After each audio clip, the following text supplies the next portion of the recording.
Hey everyone, welcome. It's time for a premiere draft. Crimson Vow.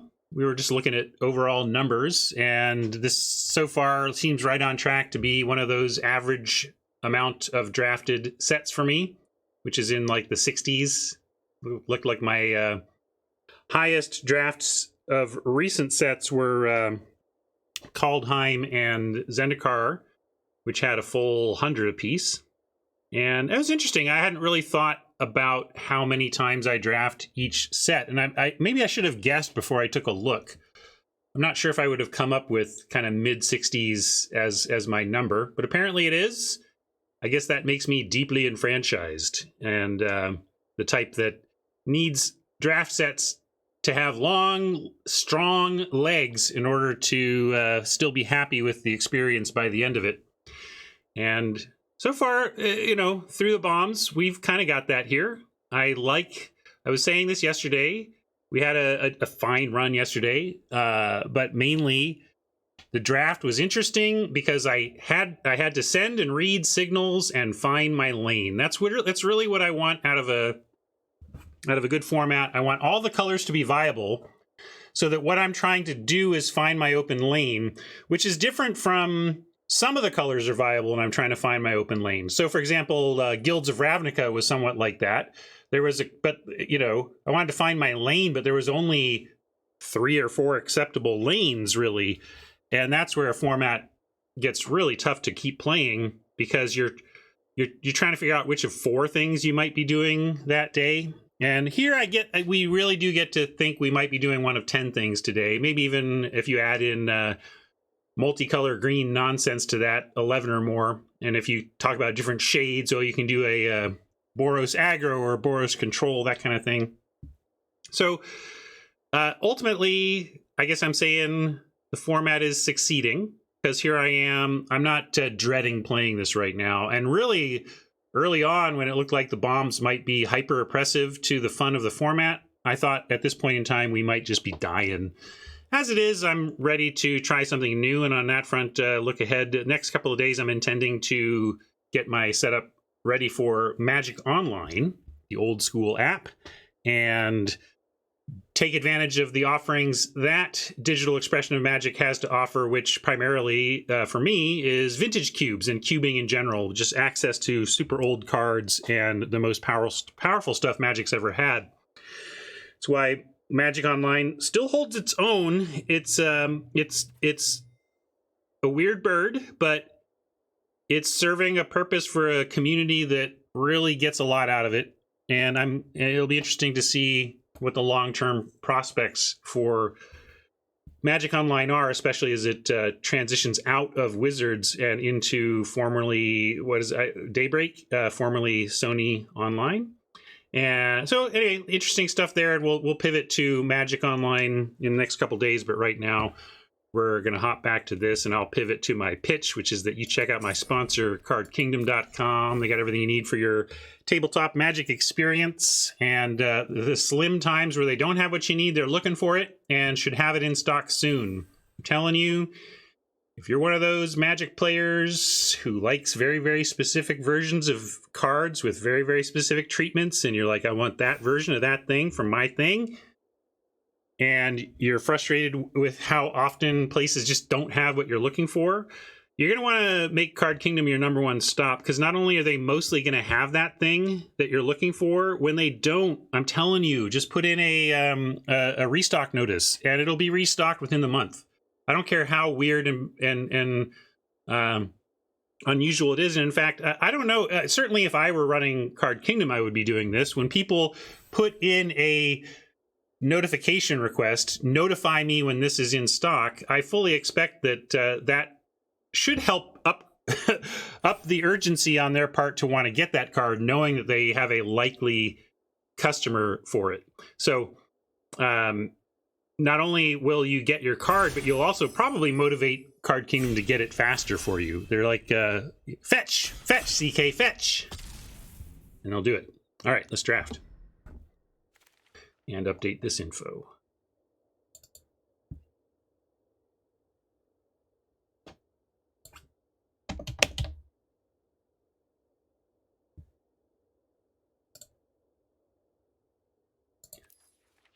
Ooh, these are all pretty good, right? This isn't necessarily a bomb on the level of the things we can see in this set, rare slot to rare slot. But I think we still take it. Even, you know, a 3/4 flash for 4 with no other text is going to be solid, if not first pickable. At that point, I think you're taking like removal and stuff, or you might even take a suitor over that. But the extra text is super relevant. You do start spitting out some tokens with this, especially being able to say whenever I play a land or whatever. So it's the tokens push this over the top from being something that really is just neck and neck with some of the other picks in this pack to being what we want to take here. Where'd my... Let's get my chat back. Can't see what chat's saying. How can I draft without seeing what chat's saying? What do we got here? I love this pack for pack 2. Weaver looks pretty good. Blood Petal is a solid 2. But I think it's just Weaver. Haven't been green-white in a while. Not that starting here means we will be, but I think those are the clean picks. And now we have a clean, especially given that we have a green card, we're going to take Dormant Grove.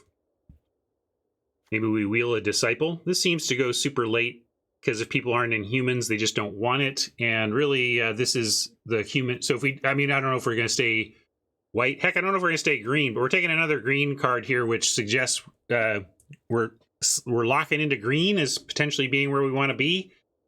And Disciple wheels a lot. So there's some potential there. Arm the Cathars we were talking about yesterday, and this would be the type of deck where I want it, but continuing on the strong, like, it also supports this go wide theme. So yeah, we're going to take the Expert, and now we have Expert and Protector that can potentially go wide, and things like Arm the Cathars that can reward that. Not that this overruns your whole team, but even just doing this to 3 can either take those low-powered tokens and make them relevant attackers for 1 turn, or just make your real attackers so real that your small ones are guaranteed to get through. I'm down on it from where I started, Alexis, but I'm not unimpressed. I think especially on the flip side, attacking with a 4/5 and making 2 of them is pretty real. And then we get a Wolf Strike 5th. So Green Lane is really making itself clear to us, and we're just going to latch onto that and then keep listening to the table.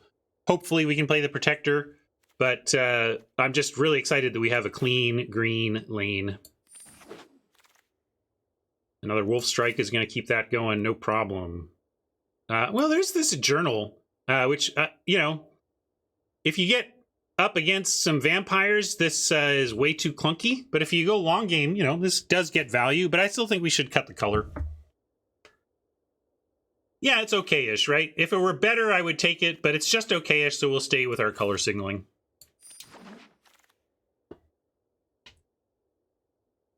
And then Wolf 7th, but a Braid still here is like is criminal. So we're gonna take a Braid.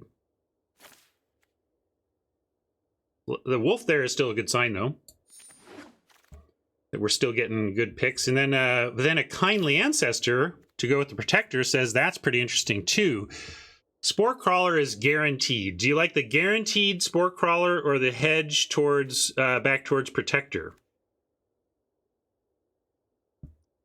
Alexis is on Stay Green. Stay Green. Prof says Kindly worth the spec. I'm kind of with Prof, but I'm feeling what Alexis is throwing down, too. I think I'm going to go with my gut and take the Ancestor and hedge there. This is really good. If we can find this lane, we'll be happy. And then here's the Disciple Wheel that I had been talking about on pack 1. Lacerate Flesh supports the Braid pick, but we're going to take Disciple. You take Lantern, I guess.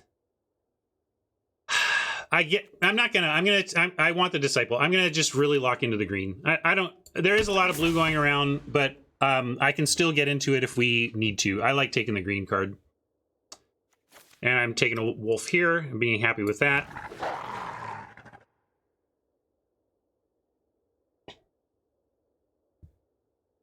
Yeah, I've had blue-green once, and it was pretty good for me.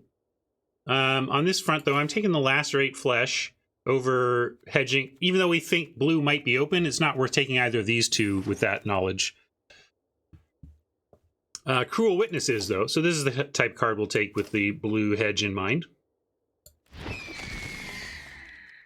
And I think Flame Breather here over Scob. Although Scob, I'll take Scob.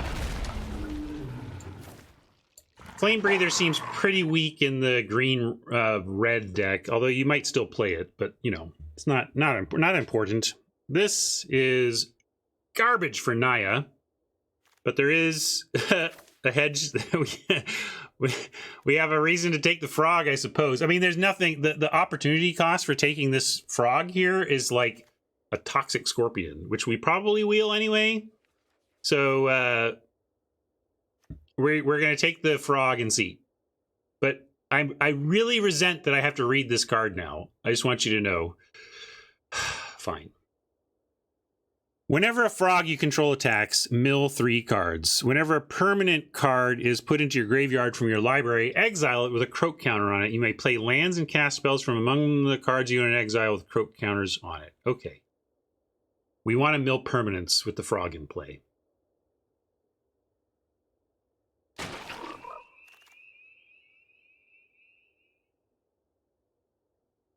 I stand by my Disciple pick. I'm not looking to be in green-blue. The fact that we opened a pack 2, pick 1 blue-green rare is only clouding the question. I still stand by my Disciple pick. Alluring Suitor does feel like easily the best thing here, and we probably wheel a Ridgewolf.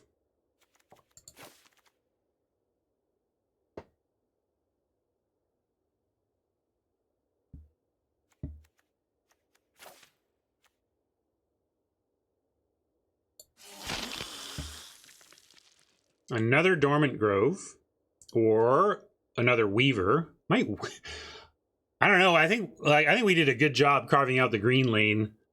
2 Dormant Groves might be too clunky, but I do think this is a powerful card.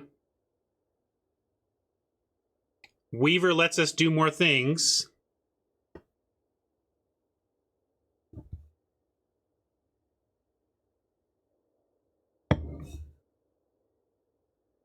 I'm going to take the Grove. Coffee gives me permission. And coffee gives me permission.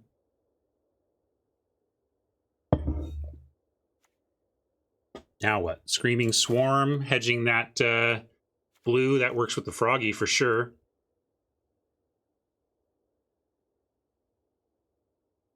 How good is the rare Vamp? Not good at all. It's barely good in Vampires, and in non-Vampires, it's a hard to cast 3/3 for 3.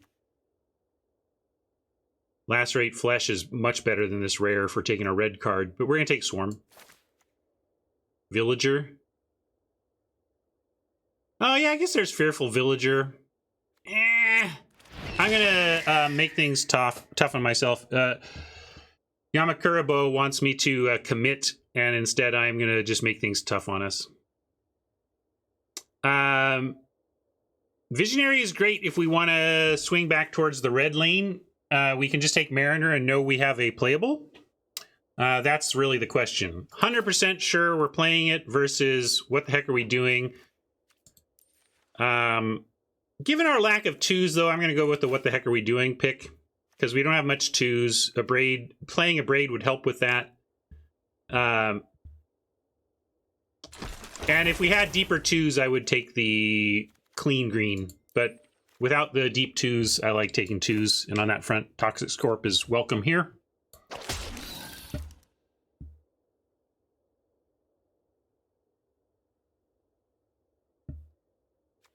Two nice big end cards. Another Disciple that I wouldn't hate. But with the Weaver and a hope to get maybe another one before the end of the draft here, only being in mid-pack 2, we'll take Brambleworm and see if we can't ramp it. Also, we're maybe in the blue deck, which likes to mill the worm. Web is fine. And Impulse and Scob might be playable in the decks where we play those colors, but since we know we're green, I'm taking the web. It's a trick, though. You know, they're just not that important.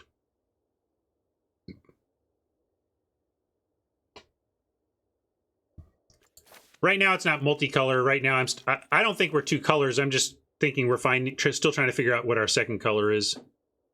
Are they so important we take it over a Cruel Witness? I don't think so. I'll take Witness here. Might splash red. I could see doing that for like the Abrade and a Lacerate if we're low on interaction. But now here we are. I'll take the Ridge Wolf, and that pulls us more towards red. There also is the Spirit that's a 2-drop in blue, but I'm taking Ridge Wolf and continuing to... And then we get 2 medium high ends in the 2 splash colors we're considering. We're more red than blue right now, so I'm going to take the Spawn.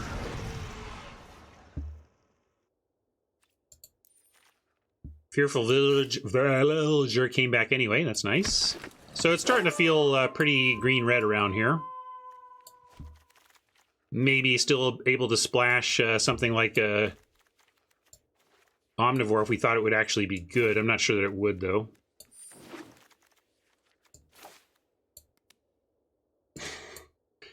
Can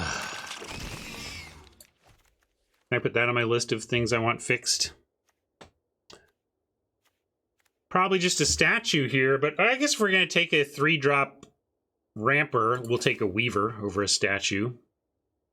I like Weaver a little more. It's just bigger right up front, and then flips to a 3/4, which isn't, you know, this takes a long time to get to 5/5. This is right there.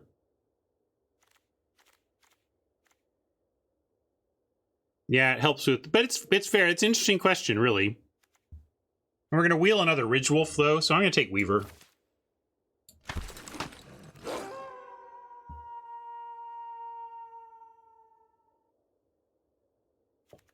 Here's another chance at a Mariner, but we could just take a 3-drop. But nah, this is fine. We'll do this. Trying to get these blue cards out. I don't think we want to splash for this blue effect. And we pick up an Abrade and are happy about that. Deck's coming together. I don't think we want a Snarling Wolf. But this is already 22. We don't want an Ancestral Anger. Yeah, we're very... Oh, and look. Gift. Gifted. And there's a rare, too. What is it? I think we want the uncommon over this rare. But I would take the rare, too.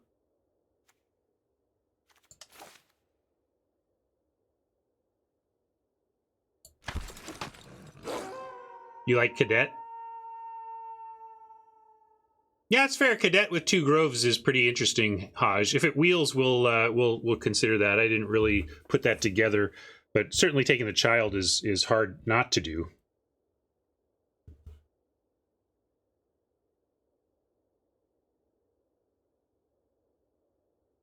I mean, it should, right? I mean, the Child is not the Cadet is not a great card in the abstract. We're seeing a good combo for it in our deck. Wolf Strike for more interaction over another 3-drop critter. Yeah, let's just keep striking.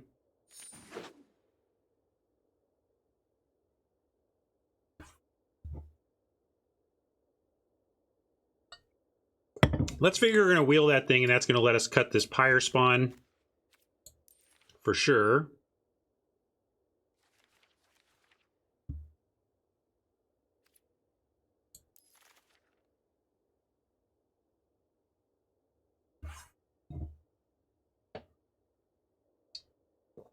It's perfect on curve after the Dormant Groves, right?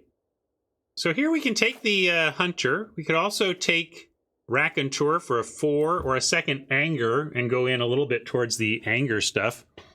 But I think it's probably... Hunter's fine, although yeah, we like that. Probably would do Hunter and another 5, so I like this.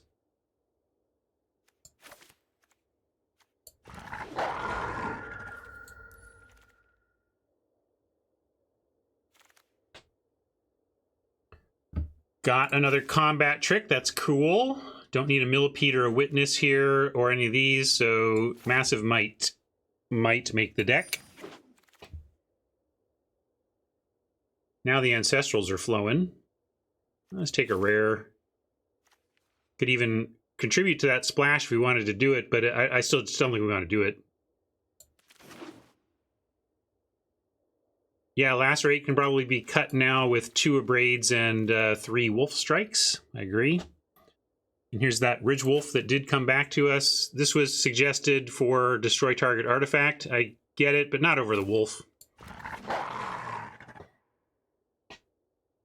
This is looking actively good now. Belligerent Guest. Imminently playable, we'll see.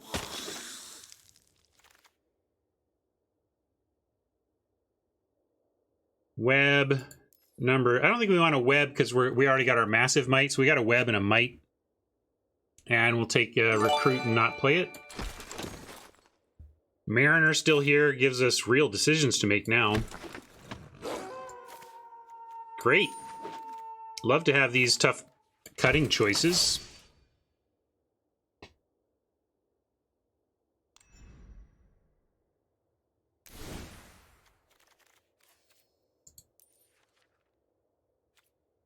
It's kind of a minor thing, but and it's the type of thing I absolutely would have missed doing the design work on this game. I don't like the flow that it is often the case that it's during your draft that you fill up your vault, and then you go into the deck building, and you got this new thing blinking at you. Hey, you did it, friend. You did it. You filled up your vault. And I go, ooh, shiny pulsing thing. Click. And then it says discard changes. Do you want to discard your changes to this deck and exit? Are you sure? You sure you want to do that? And it's like, it's a minor thing. And I'm not like, I would have missed it myself, because sometimes that's why you test things. You know, you got to like, oh, you know, we missed something here. But like, this is a little clunky. That it often starts dancing happily for you that you did something awesome, but if you try to do that awesome thing, it says not right now.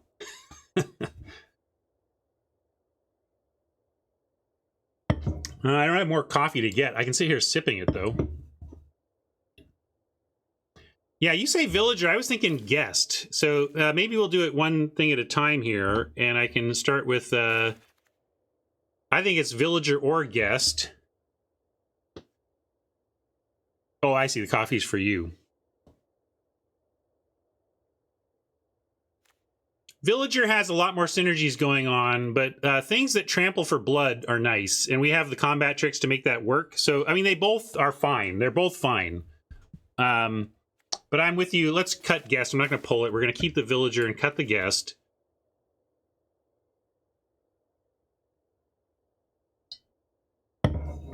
Dawnheart Disciple has been called. Let me check. Do a human check.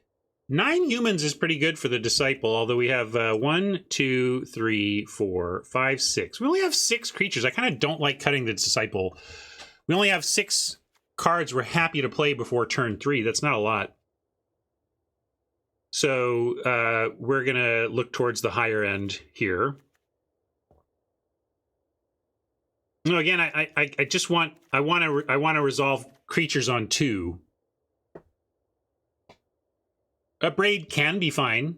We can put that on a list of this might be okay. But the only things we're guaranteed happy to play on 2 if we've got the mana are our creatures. So I really don't want to cut those. In fact, I'd rather just cut the Fearful Villager as well. Then cut a 2. And then we have 3, 4, 5, 6. We have 6 2 creatures and 6 3 creatures. And then we're just looking at something in the top end. We can cut a Mariner Expert. We were looking at the Expert as best in the go wide situation. This is definitely not the best place for an Expert, but I still think it merits inclusion. Like, I think I want it over like a hook hand. Yeah, we could cut the web. That's 2. That's true. We did get the might is a little better in terms of being half the cost, and the trample is real. And then we've got the other interaction. So I think I like that. It lets me keep the Expert, which I acknowledge is not at its best here, but is still good enough to play. And then we've got good interaction. We're a little tough on the top end. We need Scorpion Wolf Strike to get big stuff here. I don't love that. We do have a Lacerate Flesh we could bring in to help with 4 damage, but I don't think it's worth it. We're just going to have to accept that and know that we're trying to get them dead before their bigger stuff can outdo our bigger stuff. I mean, one of our answers to their bigger stuff is that we get big too. It's just that they get like big in the air, we're in trouble or whatever. But anyway, let's yeah, that's true. If we can get these out, then the Wolf Strikes do get the big stuff. Anyway, I like this deck. And again, this is why I'm liking the format. We first picked a very good white mythic, and we were trying to figure out how to get into a lane to play it, but we successfully didn't marry it. We listened to the table. We got a very late Abrade. We took it and kept our eye on red, and then we found a lane that was nice and open. And more, honestly, gang, this is where I feel like my edge over other drafters comes in. I'm not even saying I'm the best drafter on the planet or anything close. I'm saying I'm way better than most drafters on Arena, though. And when you get your drafting under control, understand what to prioritize, understand the signals that you're looking for, listening for. And I disagreed with chat a lot, right? It wasn't even like I did this draft perfectly, but I at least had the right mindset of trying to find the open lane, using my best puzzle solving skills to determine what that lane was, using my best card evaluation and synergy assessment skills to figure out this white card or this blue card, this red card or this blue card as we try to figure out what goes with green. But we did it well enough. We did it well enough, and we've got a very tight, excellent looking deck. It's like not even, especially for like, where's the rare bomb, right? There's no rare bomb here.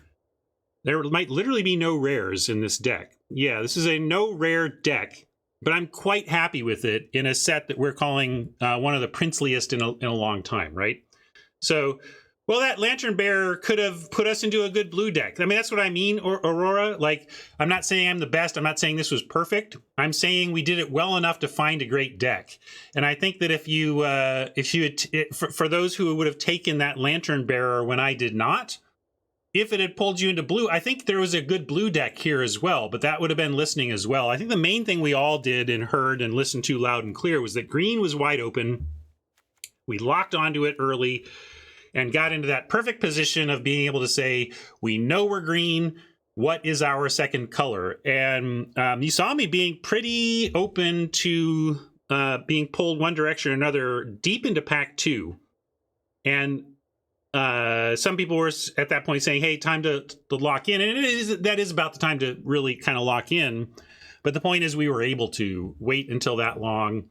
So really successful draft in terms of doing the things you need to ensure that you're getting a really above the curve draft deck almost every time.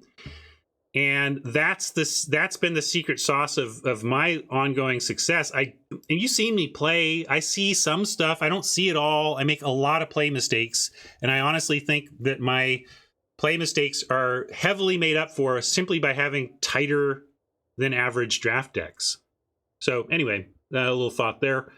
And I'm going to get back to... Actually, we'll stay in this view for a second. Let's name this and find some better basics.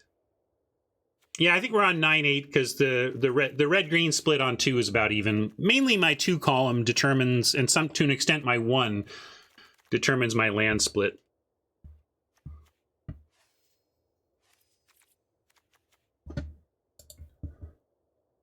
Could call it moon language. Didn't have to read any rares.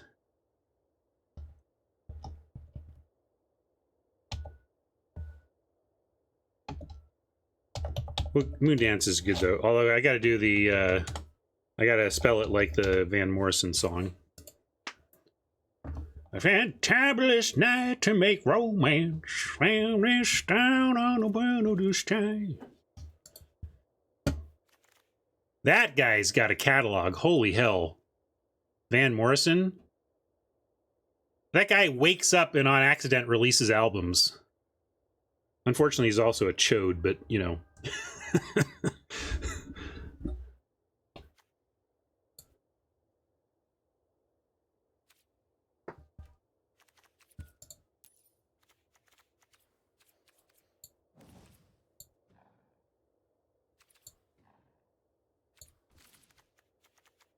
Super Grover is good. I like that too. Well thought. We'll go with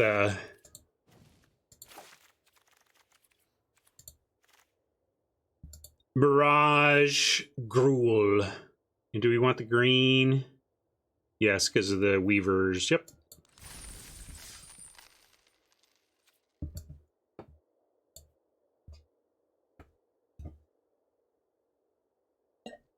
Tron had to postpone his trip to Seattle, so I'm tossing him a bone. We'll, I call those our Tron lands.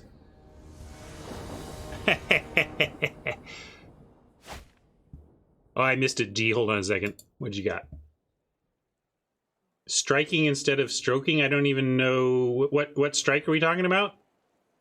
I'll give it to you if you... here, I'll give Black Clover the reading one in the meantime. But let me get over here.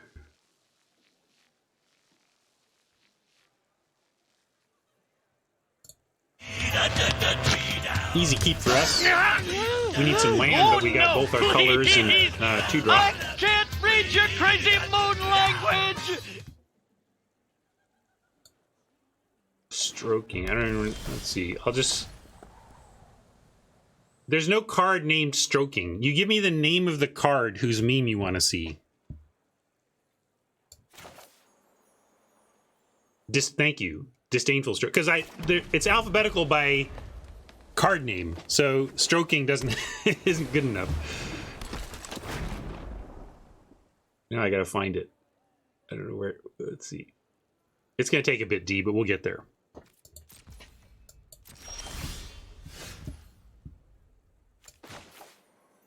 You gotta learn to be like D and just embrace the rudeness. Well, it's by set, and then it's alphabetical, so I gotta sort through all these sets looking for the last time we had a disdainful stroke. Was it, Hey,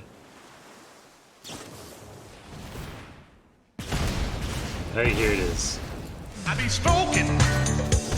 That's what I be doing. I be stroking. Flame Blessed Bolt, so good, picking off 2-drops for 1 mana on turn 3, and then ideally it allows you to then squeeze in a 2-mana spell. So far, Oppo hasn't done that, and unfortunately we're out of lands. But I'm going to drop this here. Oh, did they bounce it? No, they killed it, so it was just we drew another Ridgewolf. Okay, so I'm going to play this Ridgewolf. Might be counter. I'm kind of suspecting a Syncopate here for the real backbreaking play, but let's try it.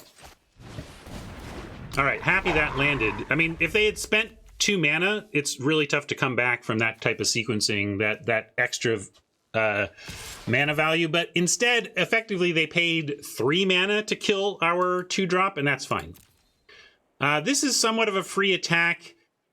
The only way this is a real problem is if they gain a card off of saving their creature or killing ours. And so I'm going to call the bluff and block.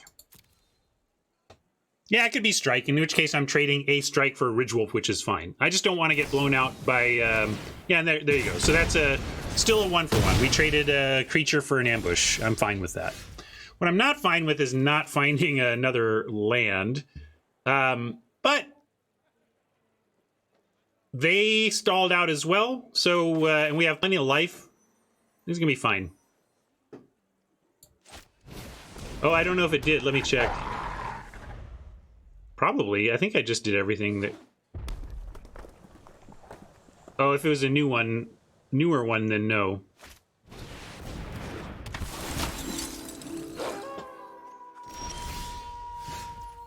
Ugh, deck. Well, we get to pick off a very important creature here, though, in the Watcher, so we'll do that. I guess I'll give him a chance to block, because I'll make a 2-4 into a 4-6 and take some stuff down if they're gonna give it to us. So we'll offer the trick.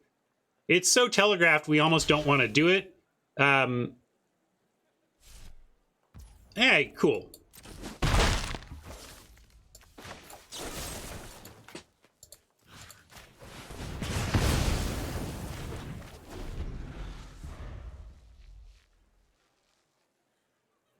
So for being stuck on 2 for 20 turns, I actually like our chances still. Basic land off the top, drop Weaver, start ramping up, and they're down to this and 3 cards. We're still at 17. I actually think we're favored.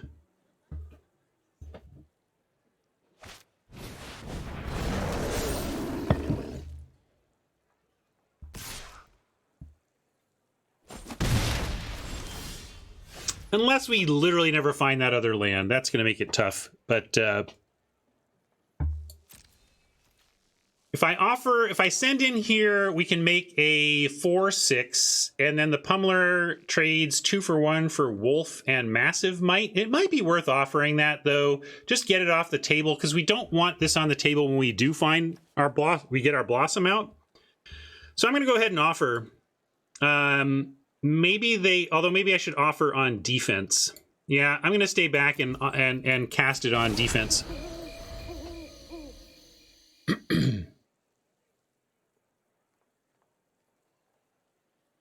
Yeah, exactly, Rob. That's why I didn't do it. They're not going to block. So let's, if we want to trade Might plus Wolf for Pummeler, we need to do it on defense. And we need to risk it into open mana. So instead of doing a 2 for 1 for the Pummeler here, we could be doing a 2 for 1 against ourselves for some card in their hand.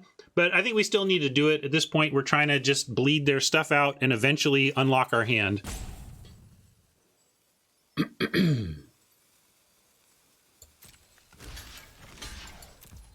Cross fingers.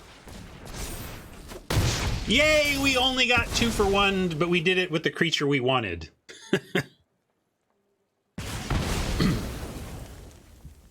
That's what I mean. But it was 2 cards, right? So we lost a Massive Might and a Wolf, and they lost a Pummeler. They 2 for 1'd us, but it was the 2 for 1 we want, so I was cheering.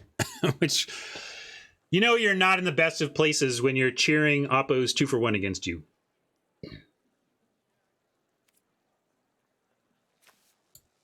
That's true.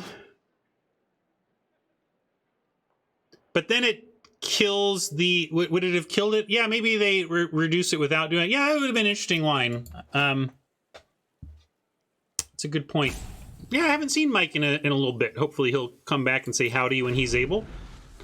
I never have any resentments towards life taking a viewer away from me, even one who's been around forever. You know, you just...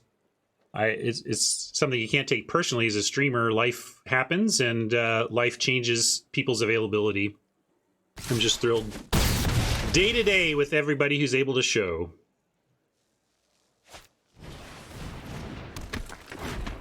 Hey, there's Mike. Guess who's still here? Oh, he even spoke up there. Mike, were you talking earlier? Did I miss any earlier comments? Maybe I'm being trolled.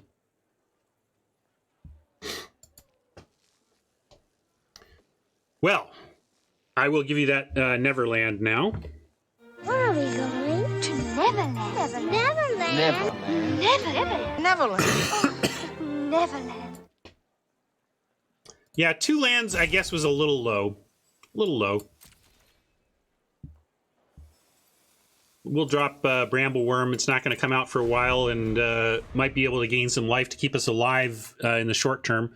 Although, if we find the land, the thing is we're not casting we're not doing this for a while either. We have way more important things to do with 3 mana. If we are so lucky to get it. Oh, it is very Roddy. It is the quintessential results-oriented thinking decision to, after 1 game of having mana issues, go and change your mana base. It is the Roddiest of rot. It is the quintessential rot move.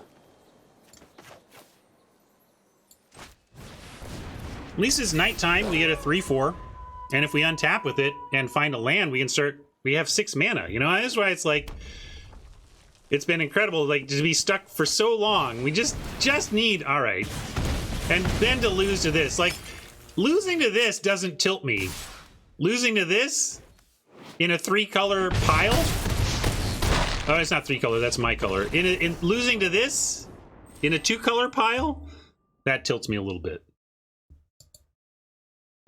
But I'm happy that I've come a long way in my tilt management such that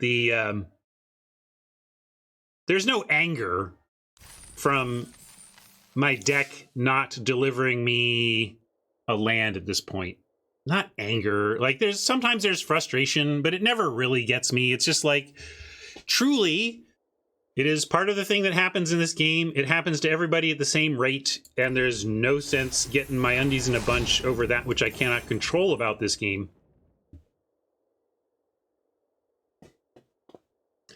Yeah, that game was so winnable. Like, our land came basically a turn too late or two. They had some interaction, so we don't know what else was in their hand, but certainly if we get a third land just a couple turns sooner, we're so in it there. That's all right. Let's destroy. Let's take it out on the loser's bracket and just show them what's what. This deck is great. Just need to actually get 3+ lands, a reasonable mix of lands and spells with both of our colors, and we should be in great shape.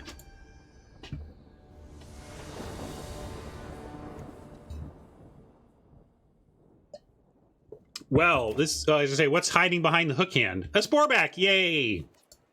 No 3 yet, we got a 2, this is great. Both our colors, we've got a Wolf Strike, maybe we'll kill something. I don't like using Wolf Strike too early, but if it supports a 2, 3, 4, 5 curve out, we could do that.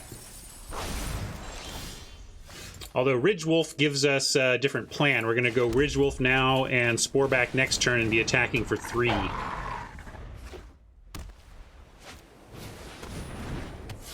Well, unfortunately, the good defender says attacking for 3 not good enough, but now we have another new plan. We're going to go Sporeback. They're going to make their block, although we can leave Might mana up. And then we get Dormant Grove next turn to make the Ridge Wolf actually able to get through. Or we can go Mariner. I'm not sure when we should put this out. I kind of like getting the Grove going, though, and getting into counter mode on these low drops and turning them into real threats while we then deploy other real threats. Tron says Mariner. Any other thoughts? I like getting the Grove going to upgrade these and then dump hand, but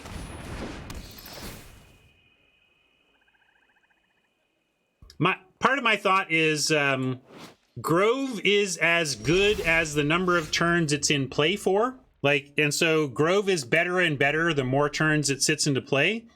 Mariner is what it is, right? Mariner doesn't get any better or worse besides the board texture changing 5 turns from now, right? So that's where I'm coming from on this stuff.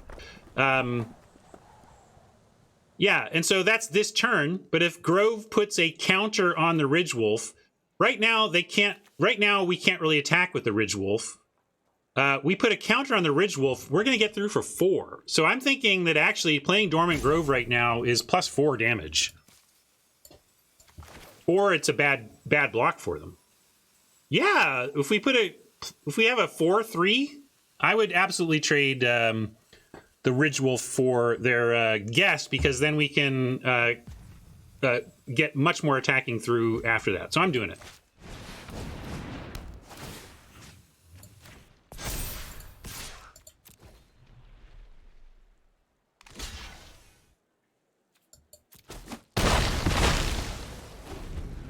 It's like, oh yeah, Catilda in the graveyard. I'm not really paying attention to their graveyard. That's fair. I should be, since it's right there.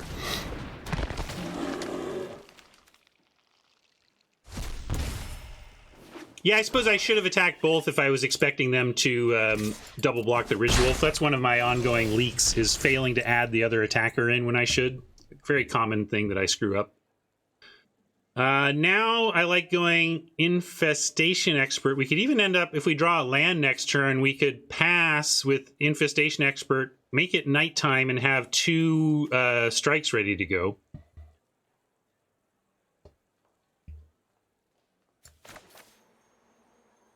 Are my emotes on? I didn't even notice.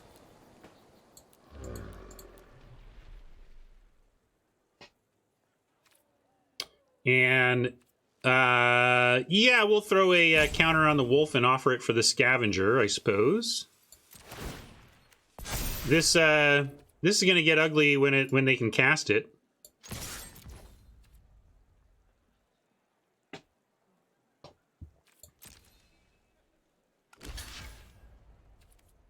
You think it's an Undying trick? Yeah, it could be.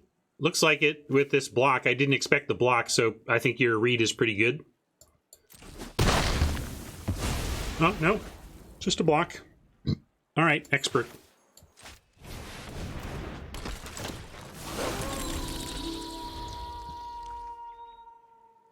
So right now, if they go planes, we at least get to untap with Wolf Strike at the ready.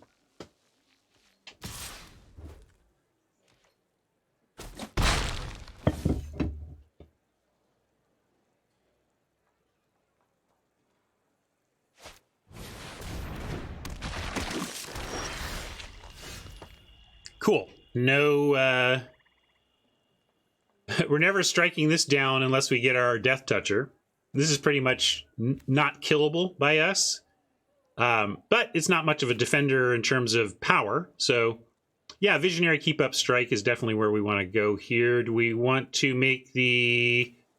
I guess we make Insect bigger. I like spreading around the love and making kind of useless things into useful things or real things. Partial cards into full cards, that kind of thing.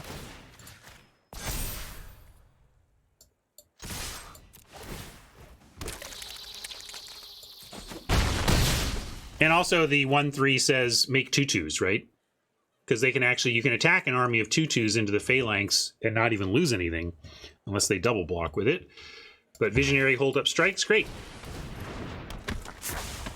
Yeah, it is double white and they do not have the mana. That's what we're talking about. Like being ready with a Wolf Strike is nice. But now they can put their... okay, here we go. Combo assembled. Except we can Wolf Strike that thing. Not yet. We need it nighttime to get to the 4 power for it. But we'll get... I like... if we have to, we'll just pass and only cast one of these. Dream Draw here is actually just a land.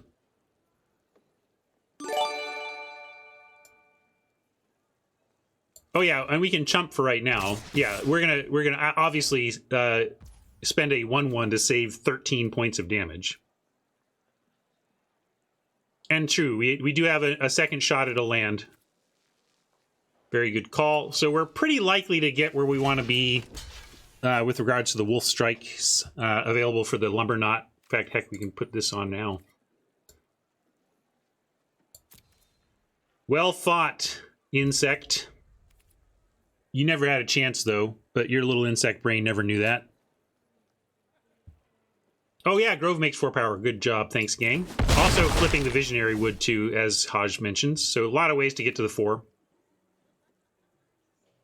Like I said, I really feel like the biggest part of my advantage is in tight drafting and being able to listen and pivot and draft and end up with better than average decks, because I miss a lot on the average Magic board. I really do.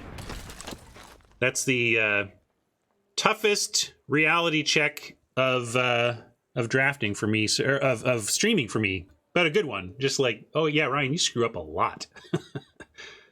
Grove on Visionary is interesting, but it flips into a 4 power, so we don't necessarily need to do it there. And right now I'm thinking if we are supposed to pick anything off here, like the Bat. Bat's a little bit annoying, and we are... Like, I think if we kill the Bat and then kill the Lumber Knot, we're in pretty good shape. So I am going to kill the Bat now. Yeah, I probably play a little better, but I'm not kidding myself. I'm not going to pretend that that off air I'm some paragon of mistake-free magic. Yeah, Other Strike for Catilda eventually is interesting, although I'm getting to the point where I think maybe our plan is to try to get him dead. I mean, I get, but it's too late. Like, the idea would have been Lumber Knot and Catilda over Bat and Catilda, or Bat and Lumber Knot, but yeah, but we were kind of dead to a Courier Bat was my issue, unless I have Reach that I forgot about. So, you know, it was tough either way. We're going to activate this, though, and look for that land. No on that. Well,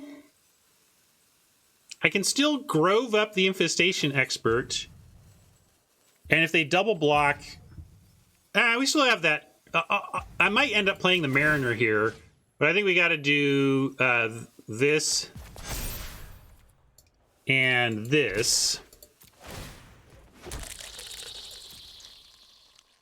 And if they go for the double, all right. Yeah, but they didn't. They didn't anyway, so that's fine. Unfortunately, it means... Well, actually, I'm going to go hook hand. We can chump the Phalanx again for another turn. And then I can use the Visionary spell.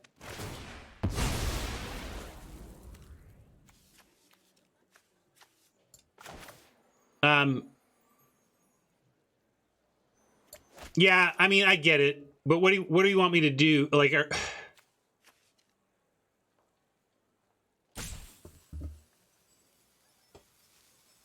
Yeah, I could have, but I was looking for a land.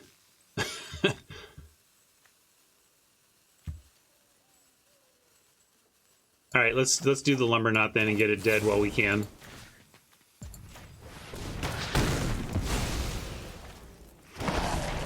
I could have waited, I guess. The idea was to flip it to Night, but I don't like the untapped mana, so I did it main phase. Yeah, I don't know.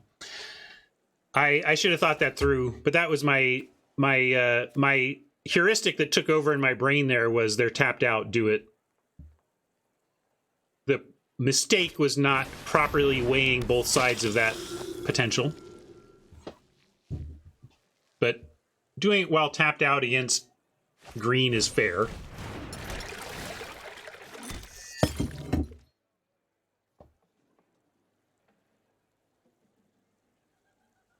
Yeah, we had to kill the Lumber Knot. The question is whether we save that other strike for a future Catilda or taking out the other thing that was killing us, the flyer. So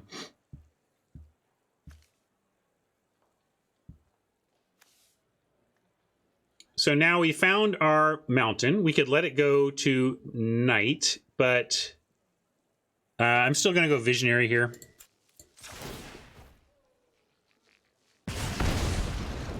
Use this mountain instead.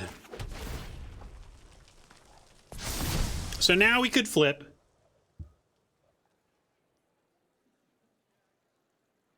Could also Grove the Expert and flip and turn the Grove into a creature, which one of our problems right now is that Blood Fountain is going to get the Lumber Knot back, and Oppo just has a lot of ongoing inevitability threats here.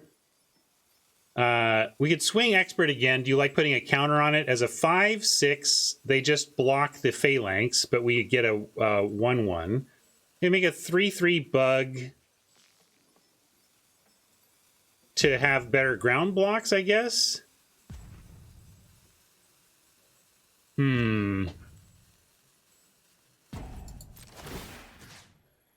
So yeah, all right, let's just get a little bit wider. How do we kill Purifier?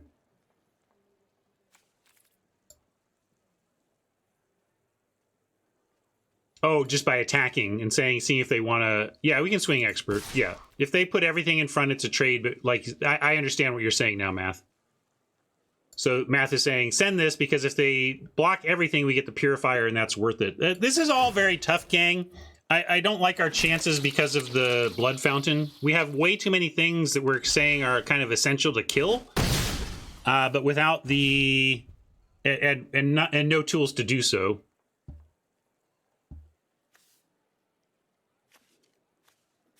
I'm going to go with another hook hand.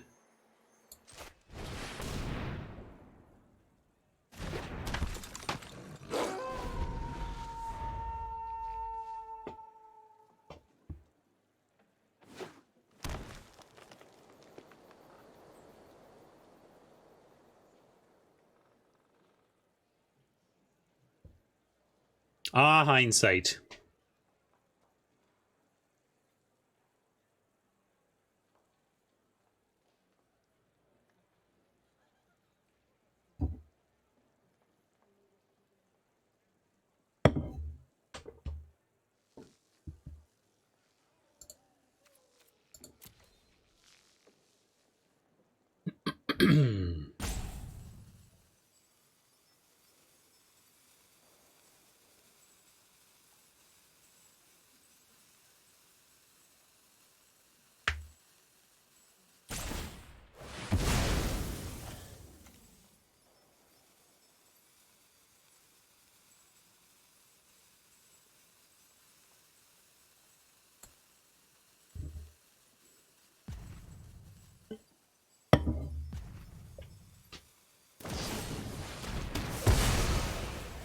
Annoying.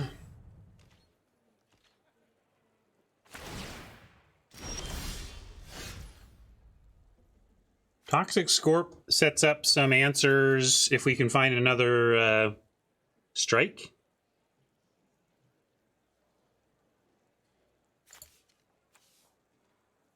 A lot of green. Pretty clear that white is the splash. Yeah, Death Touch the Expert makes them basically unable to block with it. We don't get to flip to Knight here, but we can dump hand and then have a really good time, good window to flip next turn. That's really the question. Play nothing or play both? I'm going to go play both.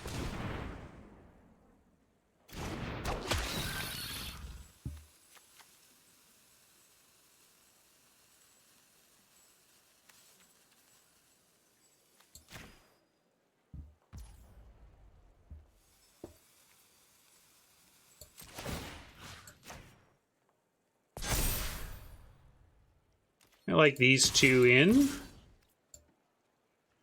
That's right.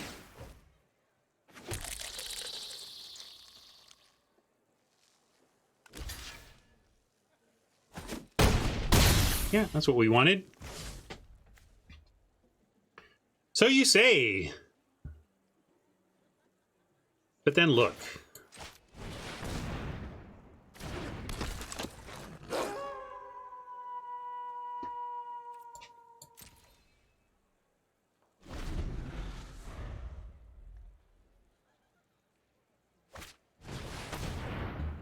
Scavenger. These dumb scavengers.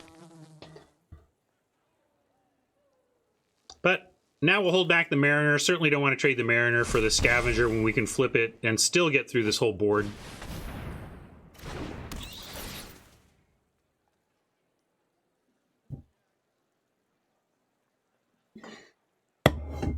So much recursion. I just trying to get there. But really, it's about flipping the Mariner and hoping we... Yeah, that's true. They have the goods to flip, although not necessarily. They can't cast this. We don't know what this is. It's not guaranteed they flip. Oh, you were talking about last turn. Yes, absolutely. But now it's a pretty good shot, right? That being said, we don't have much in the way of attacks. And now I'm trying to figure out if I'm awakening the Grove or not. So what do we do about the Grove? Do you want to keep building up, or do we flip this thing? We can also flip it next turn, and then it'll still be able to attack. Right? We can do it next turn. So then where does this go? Continue widening. Scorpion gets there without extra counters. Probably just keep making these insects real. And no attacks.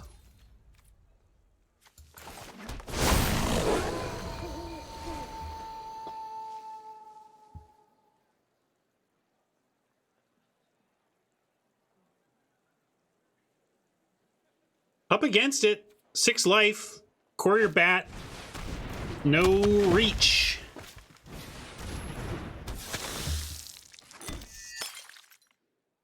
I vowed to annihilate the losers bracket, but right now it's looking like I'm going to need to annihilate the extra losers bracket.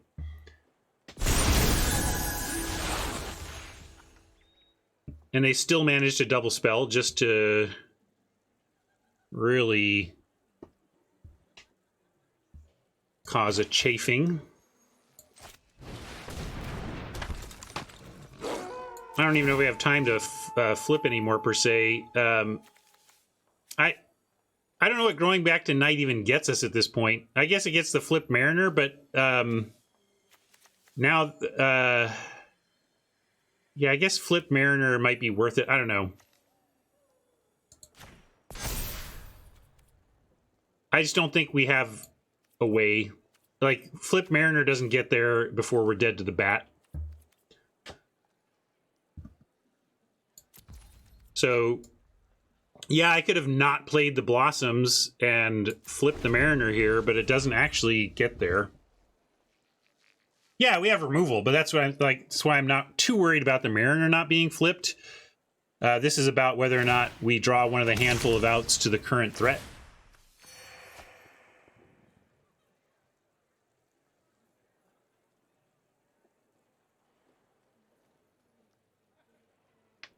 Yeah, Worm would be a perfect draw. I'm not saying we're mostly. Your friend here is only mostly dead.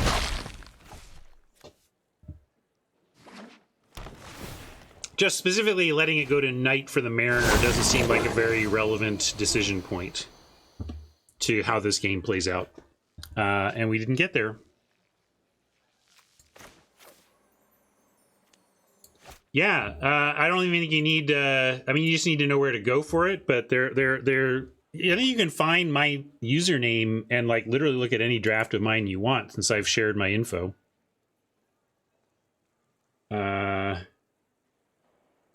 So here is this event.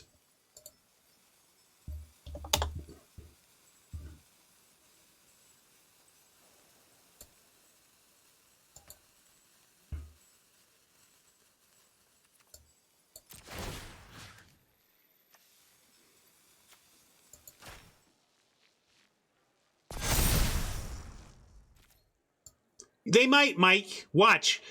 Power outage for Oppo. Power outage for Oppo now!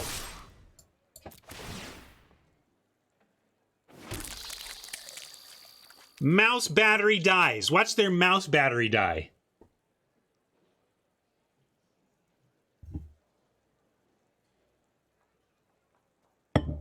That would never happen. Who'd let that happen to them?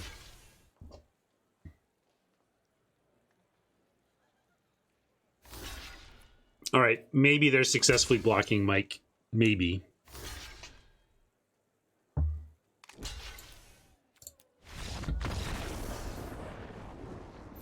I did make him get to successfully to the blocking interface, though.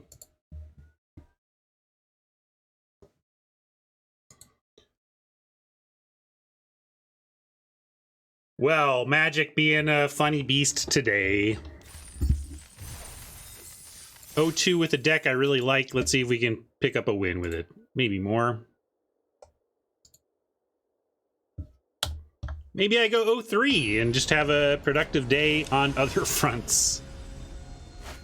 Nope. It would be 0-3 into a quick farewell. If this were like the first week of the format, yeah, it would be absolutely, let's run it back. Another draft. But at this point in the format, with the to-do list I have waiting for me, nah. We'll call it a short one. But it's all right. We're going to win a bunch in a row anyway. I don't feel like this stream is going to end soon. No, Mike, I plan to do that tomorrow or Thursday.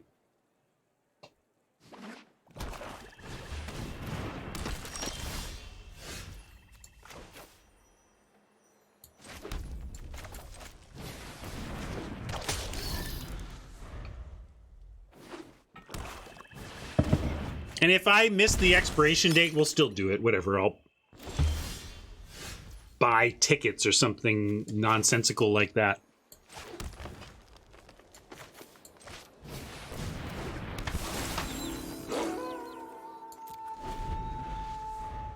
Just kind of curving out with our stuff. Obviously not going to offer a Scorpion for a Dissenter that dies into a 2-2.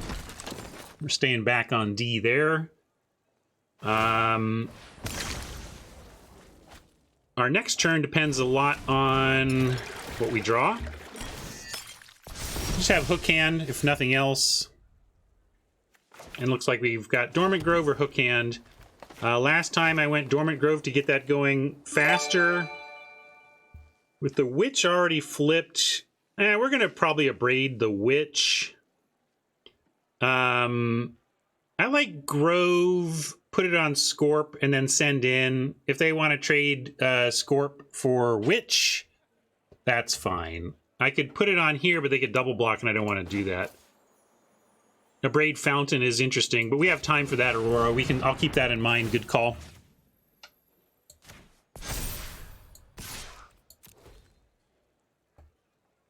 Mainly want to make him choose to use the Witch here. I could stay back and block, I suppose. This is about the same amount of damage, right? Because if I stay back Scorpion, they probably don't attack with the Witch. So I don't know if I actually accomplished anything by attacking. And Mike liked it over here for exactly that reason. But we'll get there next turn. Although we might be using this for mana, we'll see. Yeah, actually, never mind. We're gonna Well, actually, we could hook hand a Braid and then Hunter gaining 4. That doesn't suck either. We could gain 4 though just by putting a counter on the Weaver, if that was the thing.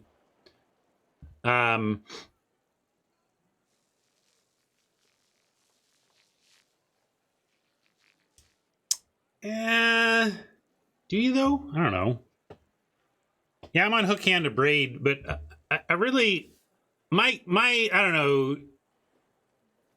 Maybe I need to think it through more, but I think a Dormant Grove early is better. Mike, I like the hook hand because we can do it first and then make it a 5/5 and it still blocks the security. Although I guess they get to put a counter on it. No, so with the counter, I actually like Mike's line. I'm gonna make the Hunter.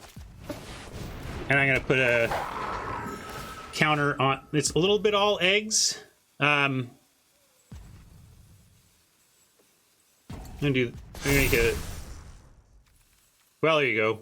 I don't know if I like how I played this turn now. I forgot that was going to flip it. I'm doing legal magic moves without thinking through their full consequences. Not the best.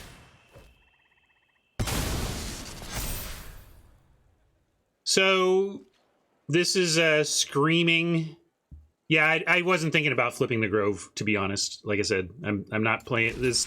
Magic's hard, etc. But yeah, we're gonna trade. Yeah, let's just do this, Scorp. You're right. Sorry, forgot I had Death Toucher. Wow, they just took that. Maybe they're just looking to fountain it back. What else do they got?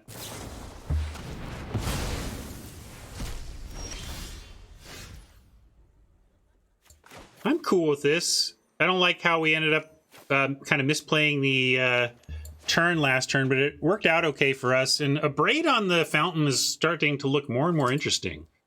Denying them a guest and security, although with the Vigilance especially.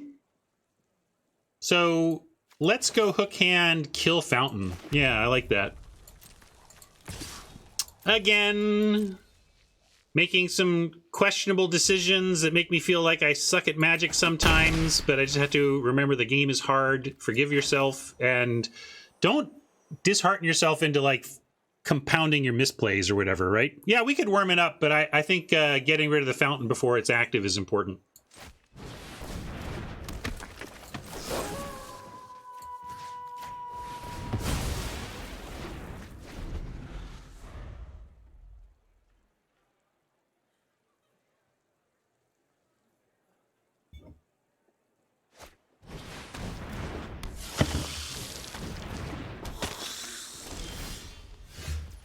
Vigilant Bramble, and we don't even have to tap the Weaver if we don't want.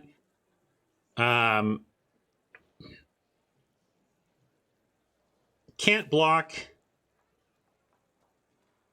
I'm just now assessing whether or not we offer the Mariner as opposed to letting it flip. If it flips, less stuff here can block, but a lot of it still can, such that I think we do offer the 4/4. That's what I was trying to work out, Mike, and I think we do. Especially with the worm behind. Let them trade off some of their board, and then we drop a worm. Seems good. Sending the Grove the Grove Strider.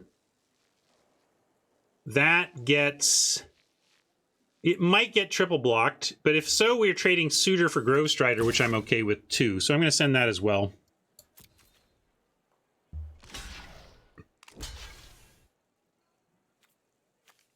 All right. They're taking the offer we wanted to make, and this is fine. Let them have the zombie too.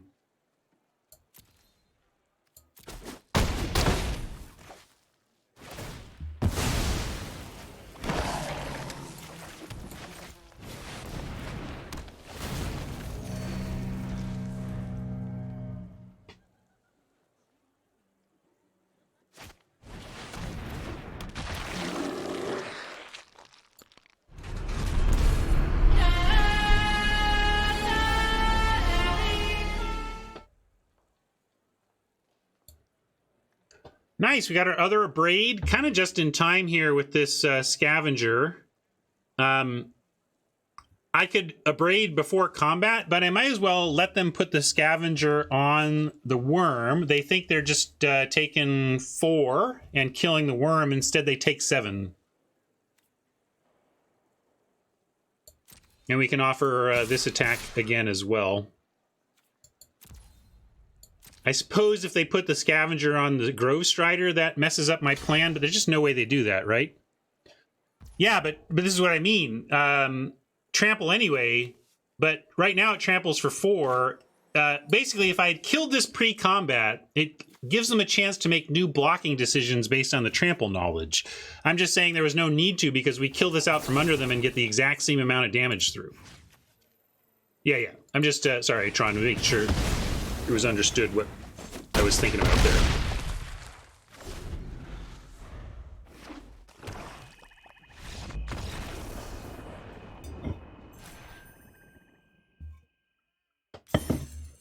Yeah, the surprise trample damage after you kill the trample blocker is often surprising. Yeah, I better use that one, huh?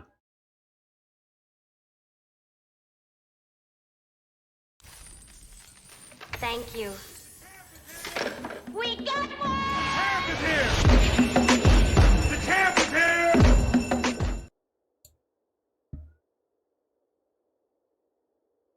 I'm glad you caught us too, Linguini Genie. Welcome to the stream.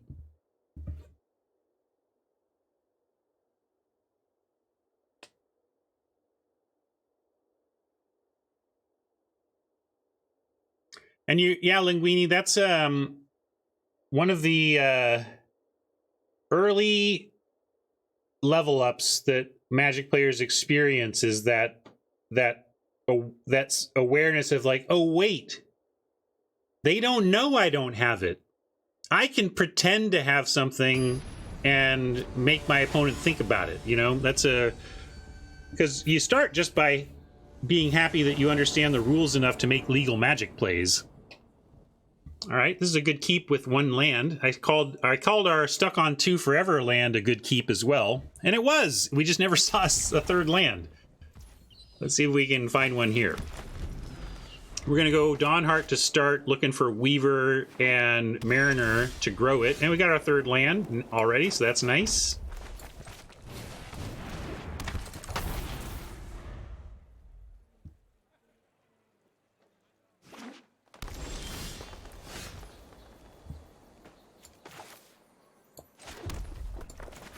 Bob Weaver.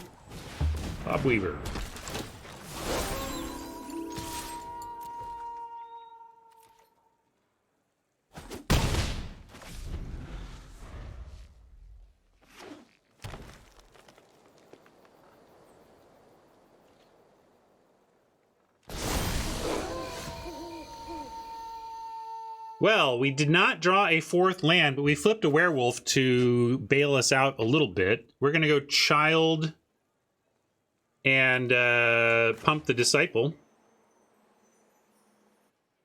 Have Might up as well. You like Hook Hand first? Maybe. Yeah, I suppose there's a good reason for good... because it's nighttime too. It's a big 6. That's fair. Maybe I should have just gone with Hook Hand. I went with the more powerful card, but I like Tron's Observation.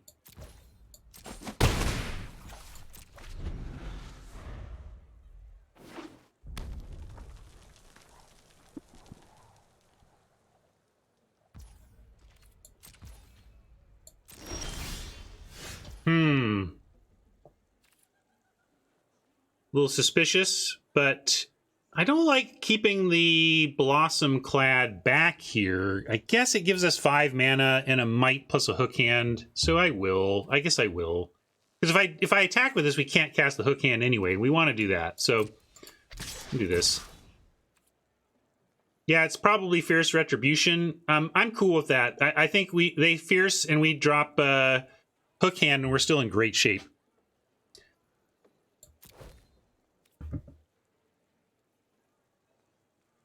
It almost certainly is destroy target attacking, which is fine.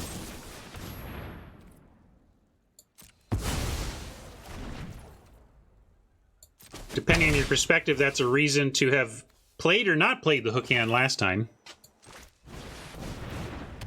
Because this is what survives, and if we were anticipating any kind of removal, front-loading with what we would prefer to die makes some sense. It's not how I thought about it, but it's at least a benefit of the line I chose.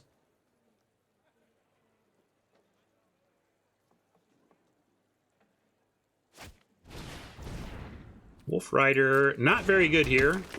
It's a fine turn 1 play. That's a lot better. But we're going to abrade that and power through.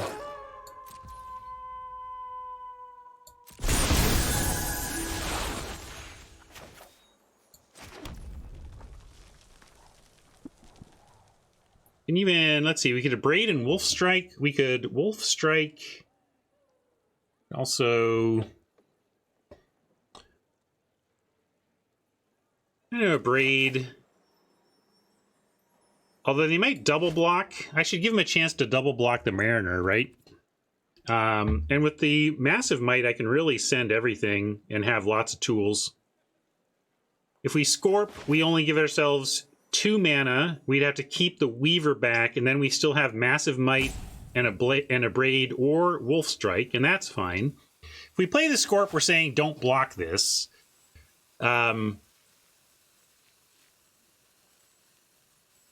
And they already kind of have... I want them to block because of the tools we have, so I'm not going to Scorp here. I'm going to send all 3 with them at 12, with us with 3 instant speed options, all available, and call it reasonable. So this gives the trample. Let's do that. Doesn't leave us... It does leave us with a Braid, which is fine. So yeah, I'm going to do this. Gives us some extra damage through and leaves us with a Braid.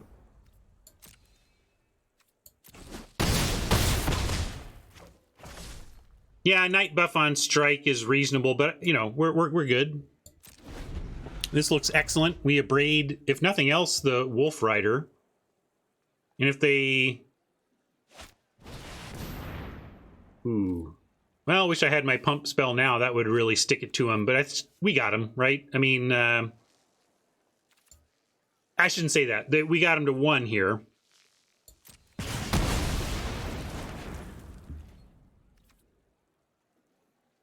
If it goes... if it were nighttime, we could get the point and it would matter. Yeah, human would get him. We'll see. I'm definitely going to abrade this Rider, though, before we untap.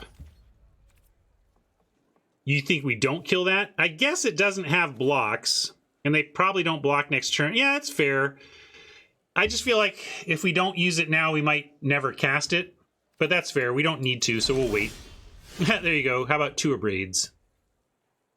Still not going to cast it here. Same reasoning.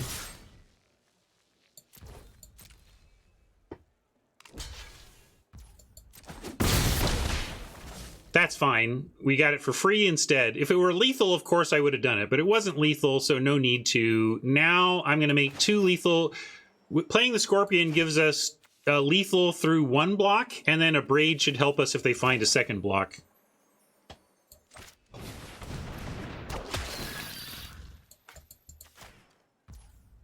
Yeah, we could flip to Night. I think this is better. Just this, like, they have to do so much to get through it. I get it, but the +2, I mean, I'd rather just be wide.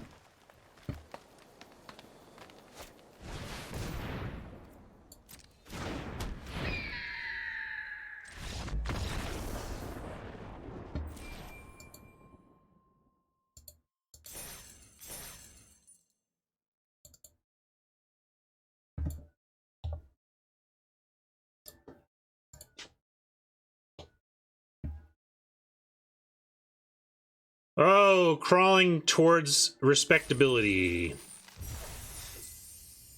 What do you want, math? So you get nothing. You lose. Good day, sir. Oh, I didn't have my record properly set. I played the got one when we won our first one last time, so I'll give you your money back there.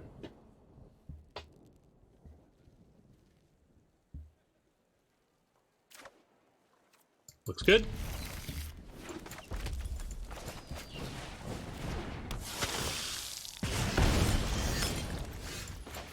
4th land also good.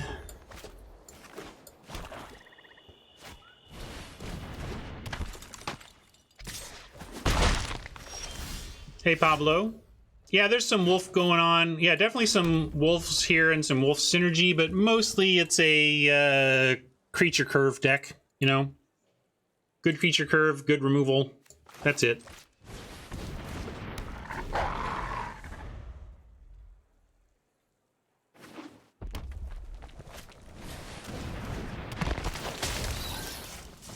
Hey, Adam.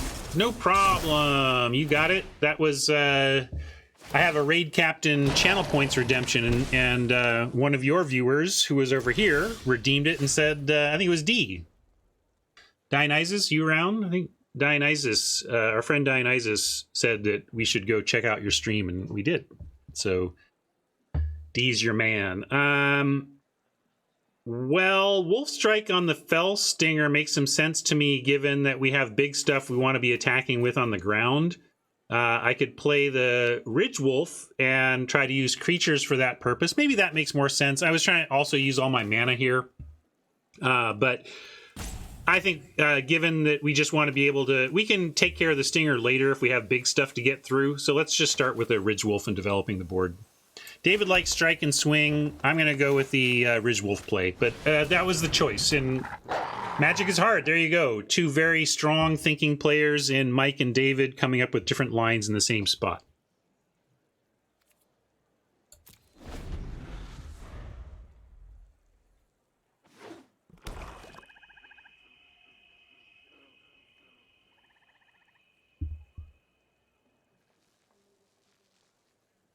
Solid start from Oppo with the Dissenter being sacked for value to the Stinger. Well, this is even better. I get to, I mean, I'm going to offer this. Thanks. We'll see. It doesn't feel like that is going to, I don't think the Stinger is going to die here, but if so, thanks, Oppo. Hey, thanks, Oppo. We'll take it. I like that dead.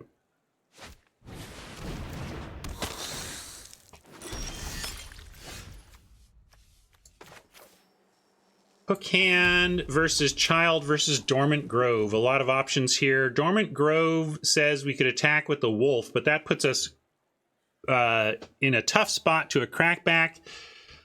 Hook Hand and, well, we could play Child, but yeah, we just have Mariner with a double block on the Socialite, and we're happy to trade Mariner for a Socialite that's chewed up a blood token if that comes to that. So I'm okay with Mariner and do the double block. We'll see. Also suggested Mariner into flip. I'm just feeling like we're on the back foot here, and we need to try and make blocks and trades, but we'll see.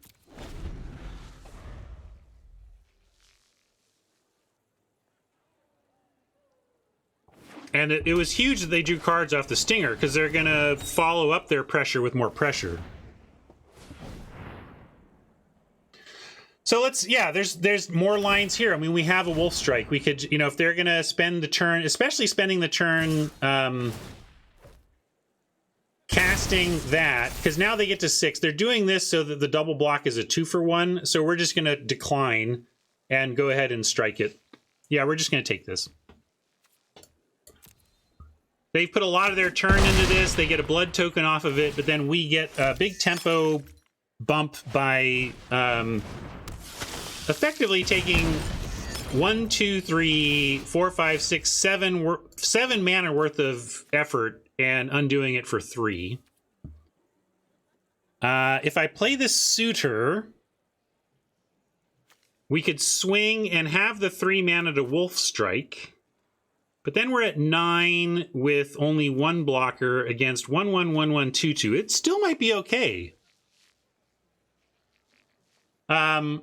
Yeah, I wasn't sure I wanted to leave us that raw to a crackback, but it's actually enough of a life cushion, and these are small enough outside of that to be worth it. So let's do it.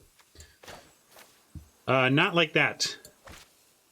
Auto Tapper. Look at me not letting the Auto Tapper get me, though.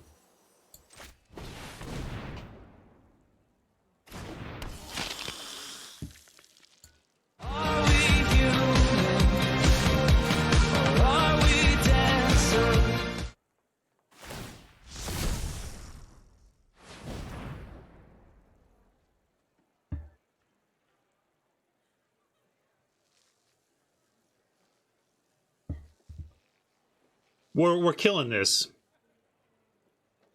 Yeah. And I get the mana till end of turn, right? Yeah. All right. So I don't have to like spend it now. Just making sure that was my memory, but my memory is not what it used to be. Whenever I read, it turns out I was right, True. I never read when I get corrected, you know? We're going to let that trade just happen, I think, and then we're going to strike this thing over here.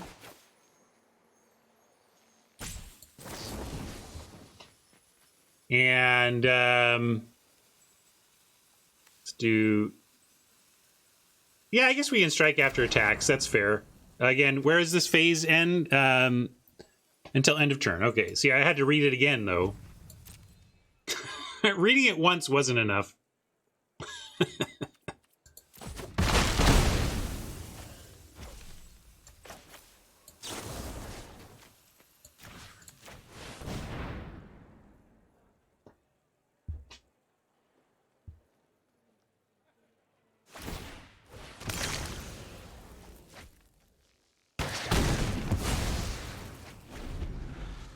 I like that Deadly Dancer holds off an equipped Epicure. What's our worst card? Probably the Expert. Ditch the Expert. It's also the one we can't cast currently anyway.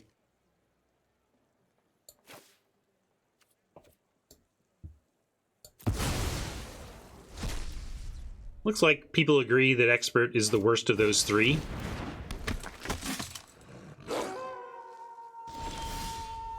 There's our mana for it. I'm still okay with where we ended up. And I think we crash in. I can play the Dormant Grove and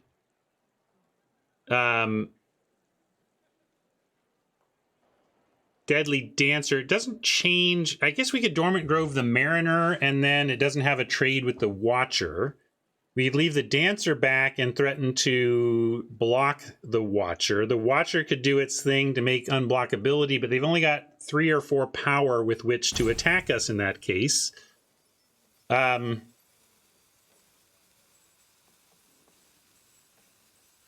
that end, if we're back on D... Oh, it's only unblockable at night? I gotta read again. Okay, it's only unblockable at night. I'm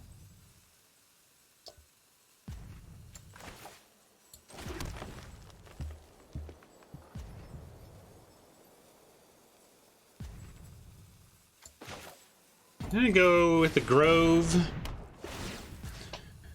and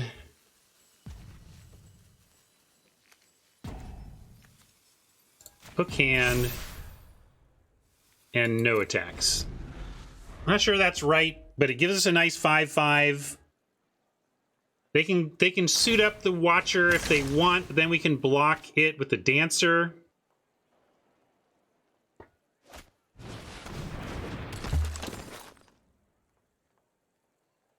If they suit up anything else, yeah, see, I'm fine with this trade, so I'm cool with this. This flips the Farmer, of course, but then we have a very nice plan for after this.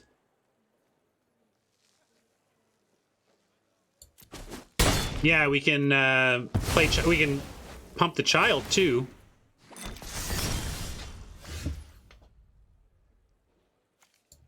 So let's play this and then figure out where we're throwing this. No matter what, this is flipping. So the question is, where do we want it? We're gonna have 2 3/6s. So I guess 2 3/6s is pretty good. Yeah, Mariner could have been an aggressive attack that would have been fine.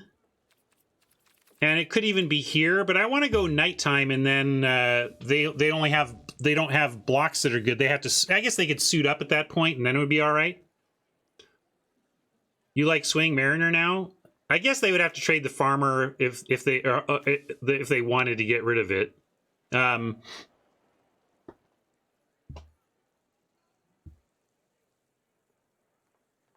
And yeah, if we're willing to trade that off, then we do send both, right? Yeah, I know the vigilance. I'm just trying. It's not about the vigilance. It's not about being tapped. It's about being whether or not we want to offer a trade. But the answer is yes.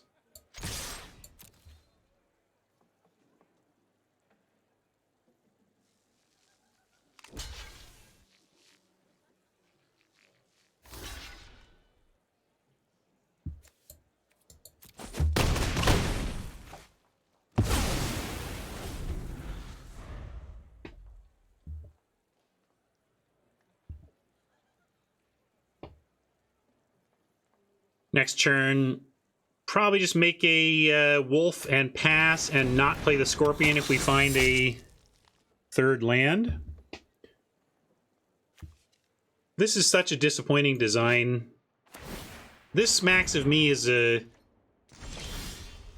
card they ran out of time to make better. Like, I don't know what the heck this card is doing.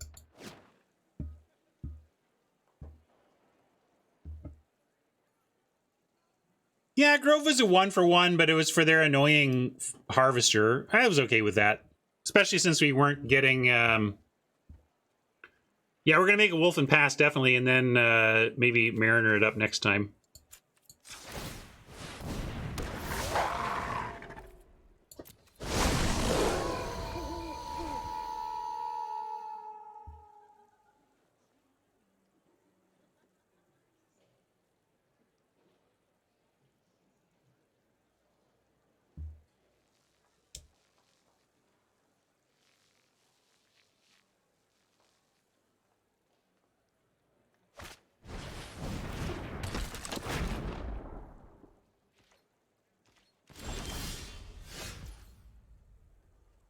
Okay, that's cool. We can play Toxic, keep it Knight, and still have Strike up for the next turn, or we can just attack in with the Rider. The only thing that can block... Maybe I just strike the Killer, and then they really don't have anything.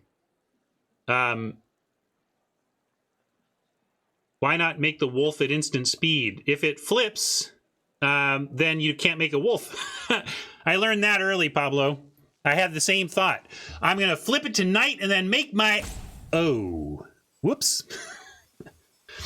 With no... Sorry, I should also be looking at the fact that they have no cards. So it's pretty straightforward at nighttime here to actually strike up the Trampler to give it plus, and then kill the 5/2, and then they get nothing.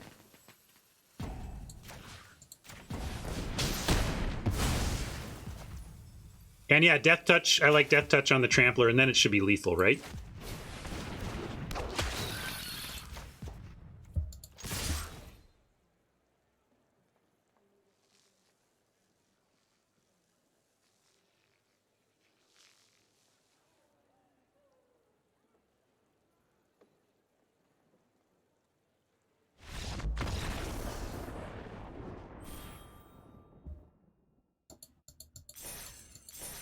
Got there.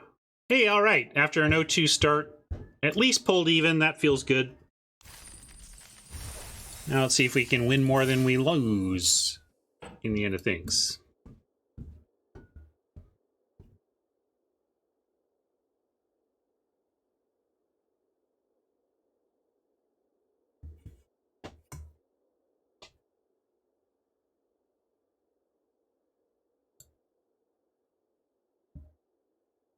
Thanks for hanging, everybody. Good to have you here.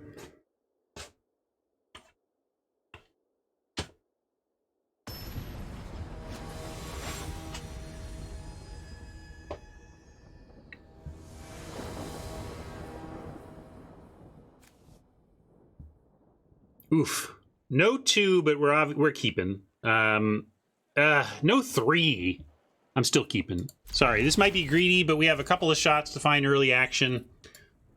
I can't throw this hand back. Can't.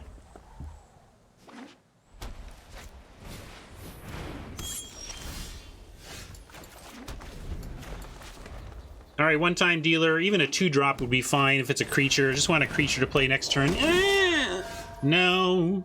But the fact that we're not completely screwed because we're on the play is a big reason for the keep as well. On the draw, I probably still would have kept because I would have more chances to find my way out. So I kind of wasn't going to throw that back no matter what, but the reasons for keeping it on the play are a little different for the reasons for keeping it on the draw.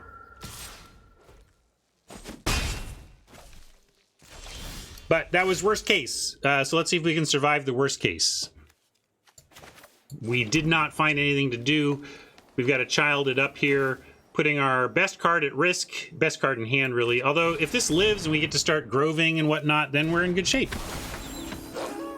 Grover Load is a better deck name than anything we came up with, I think.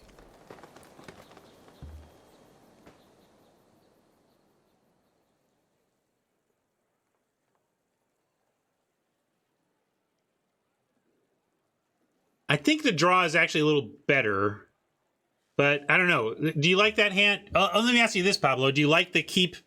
Is it a more solid keep, or maybe you don't think it was a keep in either case, but regardless, do you think it's a better hand on the play or a better hand on the draw? The one I just kept against an unknown opponent. There are tricks here. But if I'm not blocking this, what are we doing with our lives? You say don't block. I guess we can come back from it. Maybe what I need to do is block once I have Wolf Strike up. Yeah, we could also pass and kill. There is just 2 damage to attacker or blocker. So yeah, they could absolutely take out the child.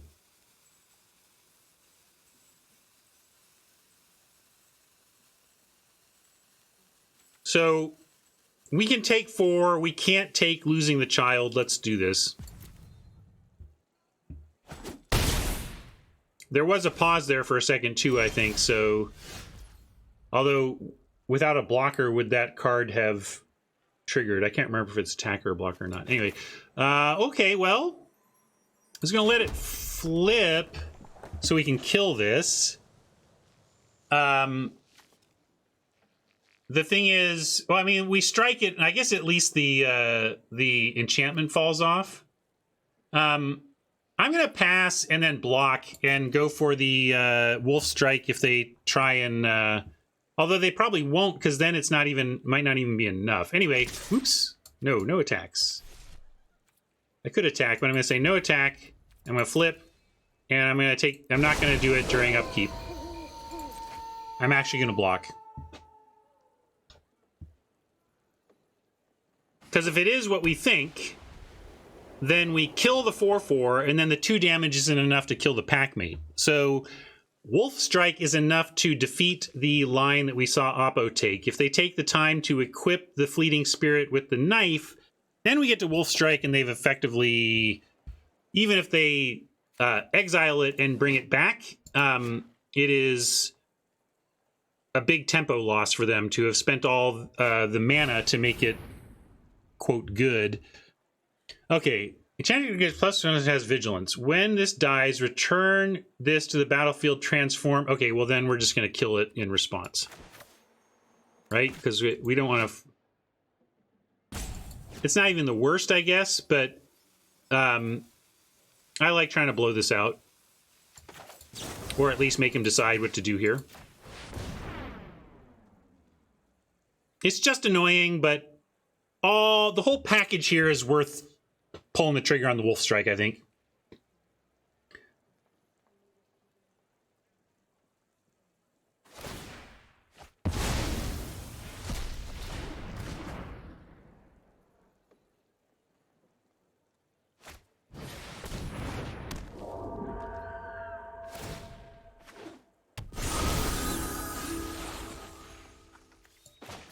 All right, well, it's back to daytime. Let's make a Ridge Wolf and a token wolf, and then see about staying stable.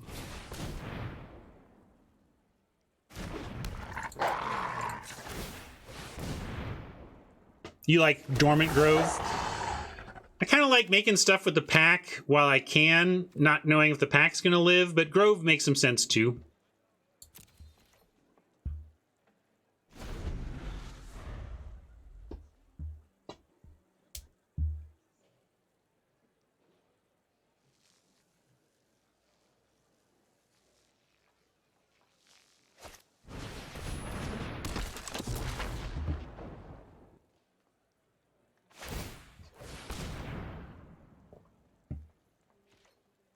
pretty snap block that with the Ridge Wolf if they send. They did not.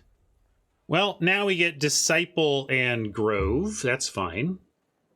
Although we can keep childing it up. I mean, we just go Disciple and another 2/2. Get wide, wide, wide.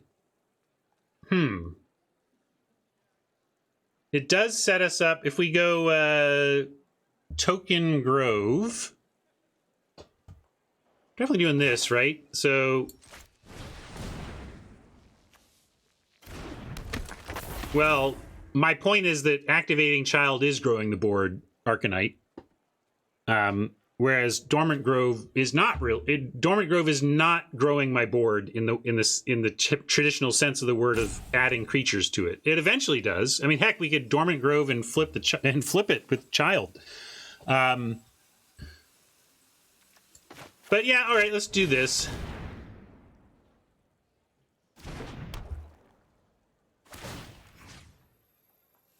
And I don't want to do Child yet. I'm going to put it on a token and spread it around.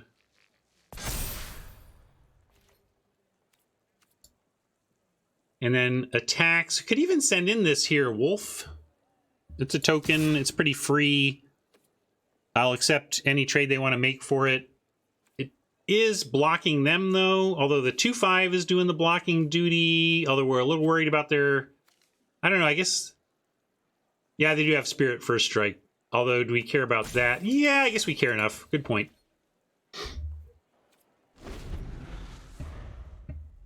I almost don't mind them depleting that ability for the cost of a relatively, a free card token. Not free mana, but free card.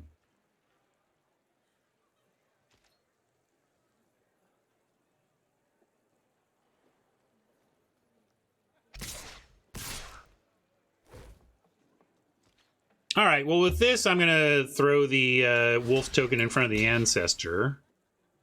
Yeah, they'll give something lifelink or whatever, but that's okay. Kind of want to chew through these resources of theirs.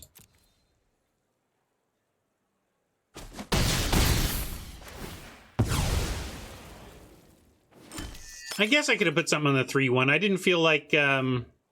forcing that issue right now. I didn't want to trade Disciple for the 3 cards, but maybe that's okay.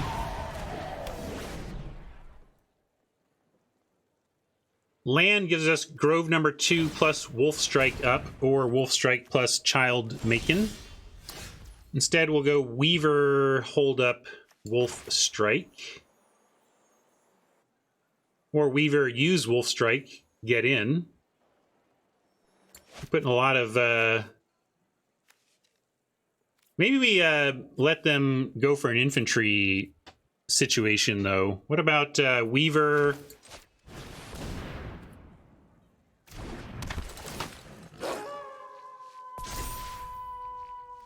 Yeah, we can make a 3/4 out of our Weaver, but then send in these two. You make this a 4/4, then they're less likely to block. I kind of want them to do some blocking. I'm going to do...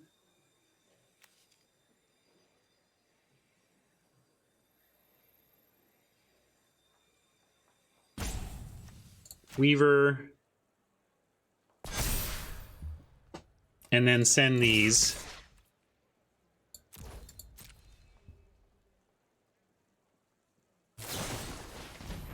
Yeah, it's okay. We have they have the first strike, but we have the wolf strike. And this is fine too. The wolf strike for the Ridge Wolf, great.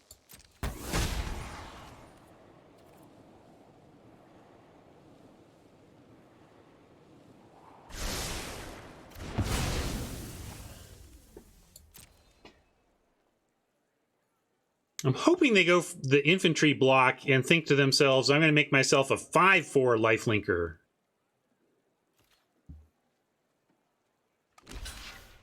Instead, they're going for that, which is also fine, and I'm also perfectly willing to let this happen.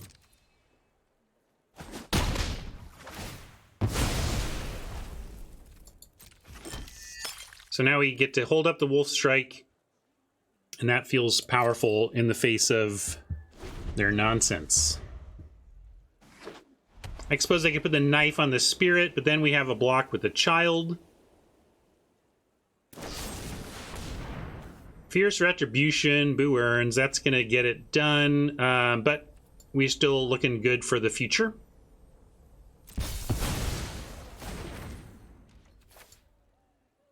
There's not necessarily a reason to kill, but I mean, we still can, right? I don't know.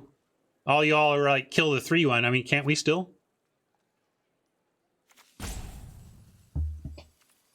Anyway, let's see what they want to do. I just didn't think it was something we needed to decide right there.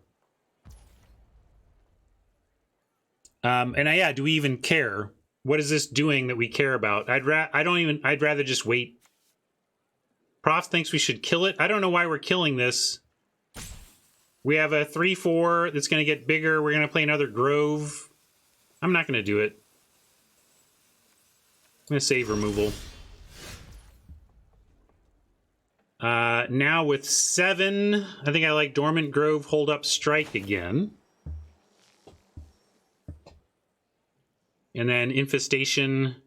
Well, we get Infestation and then start groving that stuff. That doesn't suck.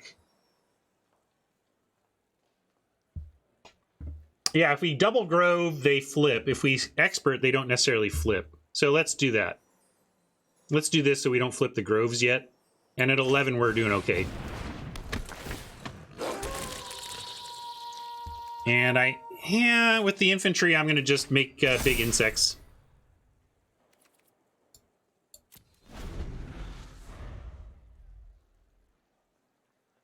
That's true, only one Grove would have flipped, right? The first one sees 5 toughness, the second one sees 6. Siriana with the reading. Oppo drawing all sorts of removal. Frustrating, but we still have a good spot here.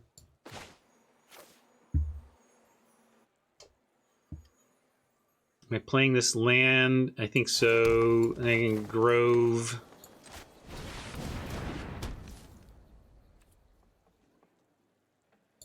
And let's make a 4/4. Oh, we can make a 3/3. Yeah, let's make a 4/4 insect and then send that in.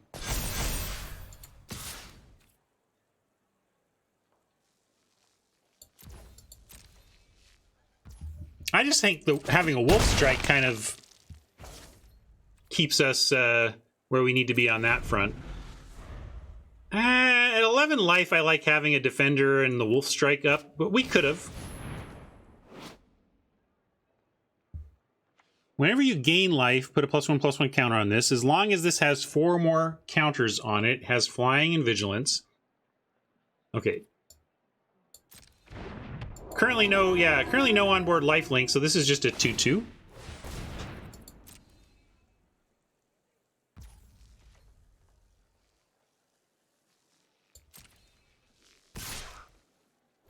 And now we have the question of go ahead and use the strike here, or just take it, go to 7, and then we're going to get much better than them very shortly here. Like, I kind of like flipping the Groves and then just having a dominating board compared to Oppo. So no blocks. Siriana likes getting rid of it while we can. I mean, that's fair. It's just the idea is that this isn't actually a threat if we get our big stuff flipped. But it is another spot where we could just kill it right now. And maybe there's some sense to that.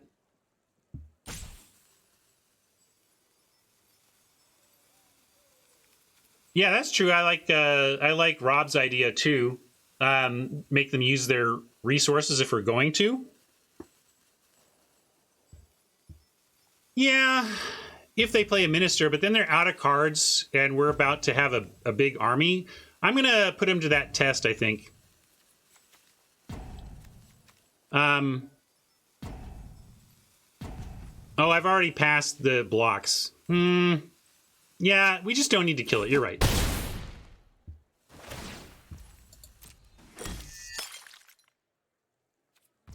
It's just not the problem.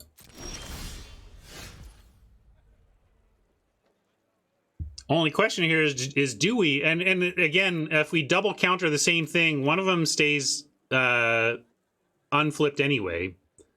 So let's yeah, that's a good point. Let's do that. So we'll go let's double up the Weaver.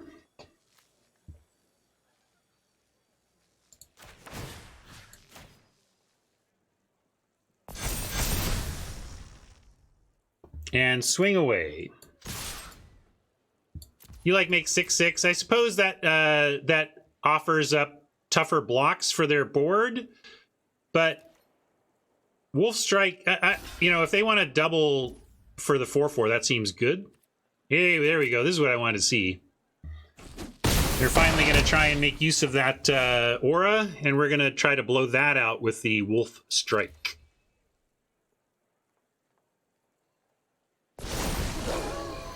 Of course, if they go for the Fleeting Spirit, they can save it, but again, they lose the aura in that case.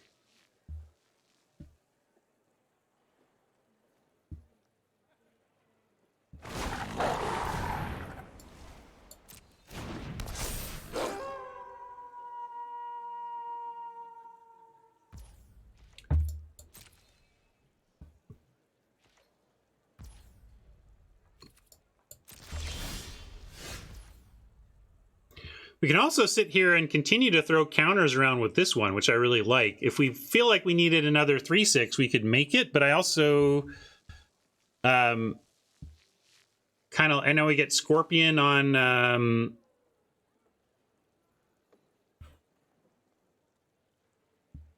we can go 5/5 Death Touch,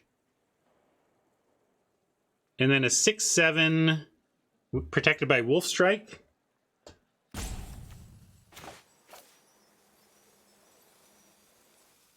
No, it checks, I think, the target. If that creature...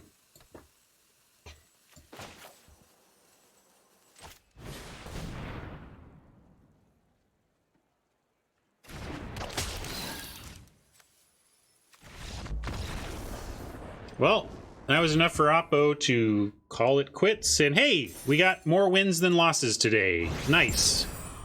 When you start 0-2 and can finish above 500, that's a good run. Or it's, you know, well, hang in there and try to get them wins back. Why not a 3/6 Death Touch? I don't know. I'd have to relook at it. I just was going for the power, though, Rob. I guess that it would get the most damage through. Because if we assume that their response to a massive Death Toucher is just to not block it for that turn, then we want to get the most power. That was my thought.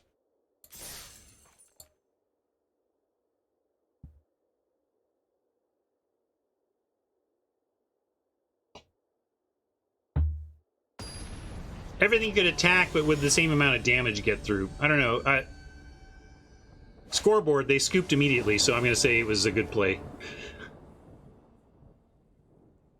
Oh, finally a bad opener. We've been very lucky on our opening hands. I've kind of got used to seeing both colors of mana and a reasonable mix of land and spells. This is a little too greedy, even for me. It was intentionally Roddy, Rob. That was a joke. And keep this, and it will not be a joke. Nothing but 4s. Got to keep all 3 of our lands, so probably giving up one of these groves over action.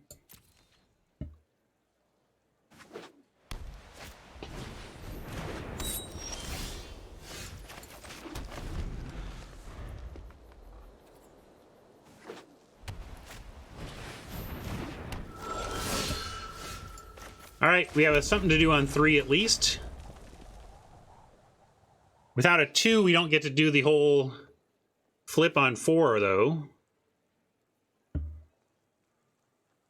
Yeah, it's a sweet opening from Oppo.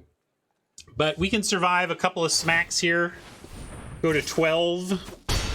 And then have a child on board that can ostensibly block the thing. If we get a land, which we did. So... really fine start from Oppo, and we are hoping to catch up here. We could also offer Suitor for that Twin Blade, which I just might do if they don't kill it.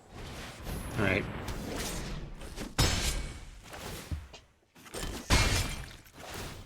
Sicko value there from Oppo, but now we get to ask a couple of questions. Can you answer Child of the Pack is the first one. Could offer Hook Hand. That's an actual 1-for-1 for the Geist. This is an actual eat.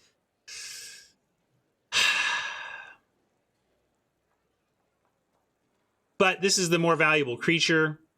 I'm thinking we're probably just dead here. Like, this is so much blood, and, like, boy, I'm not...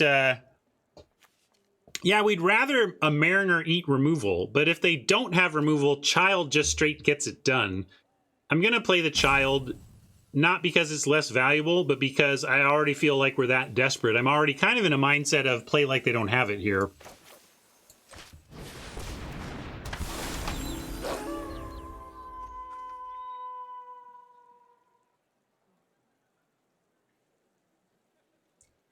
They likely have it, but I'm going to play like they don't.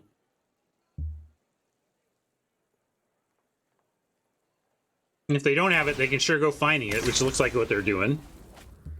But this will be interesting. Pass. Yeah, all right. Whew. Take a breath and figure out if we can get there now. So... do we just start making Child tokens while we can? Recover value that way? Basically, just making a card. But yeah, we could also just play Infestation Expert and have a chump. I guess Expert going first is probably wise, and it also spends all of our mana.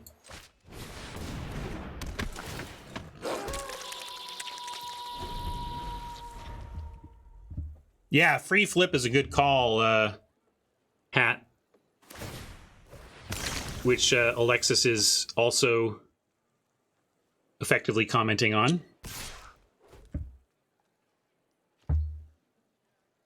We could throw the Expert in front. This smacks of them getting it, though, right? They got something. I'm just going to chump here.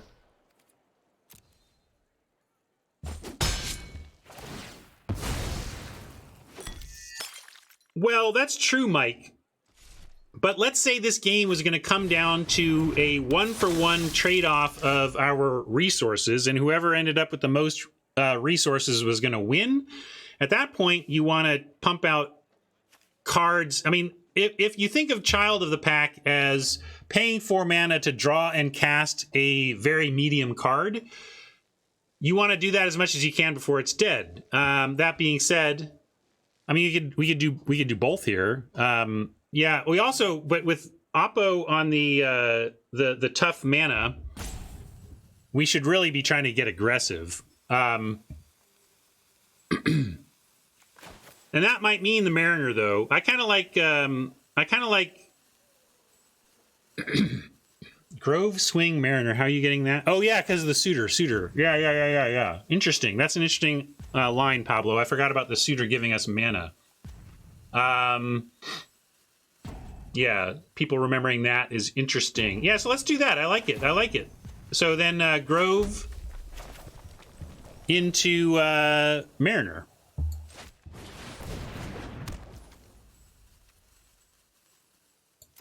And with counter 2/5 toughness, neither of these can stop it. Love it. All right, I went from not sure about this to like, hey, this is a great line. Good job, chat.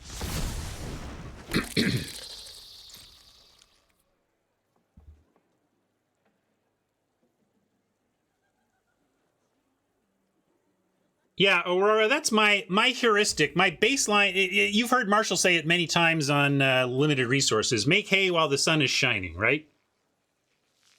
My gut with things like Child of the Pack is to use them while I can. That's just my baseline heuristic, and then I look for reasons not to.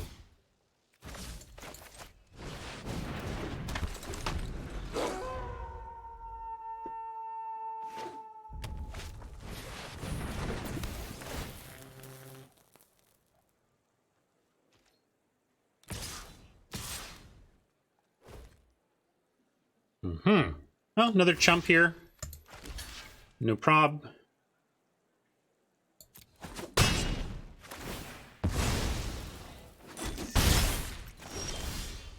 Another Mariner. Don't get that nice mana boost anymore, though, so we're just on the 2. Flip Grove for sure. But what do you mean just pass? Like, we're attacking a bunch, right?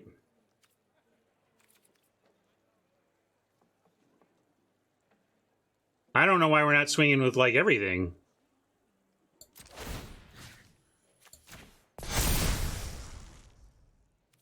We got Vigilance. What are their cards doing? Absolutely nothing. Say it again.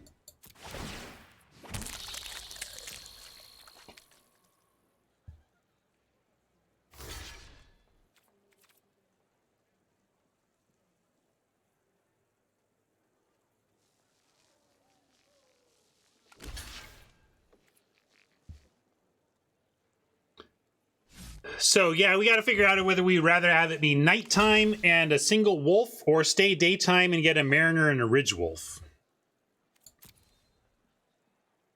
They're going for that. That seems fine to me.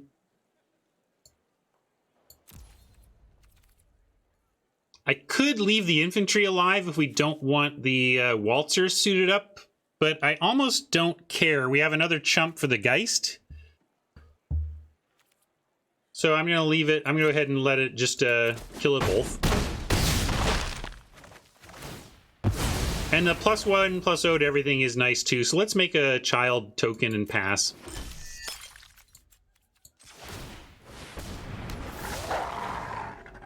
Does enable some lines. That's fair. I'm going to risk it though. They're at 4. We got a heck of an army here.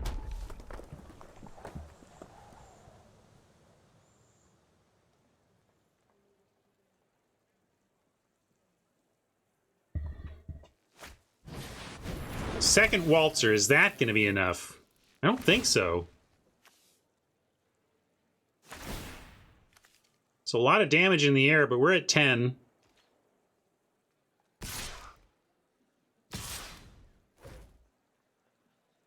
Yeah, all right. Look at that. Profit. From 0-2 to profit.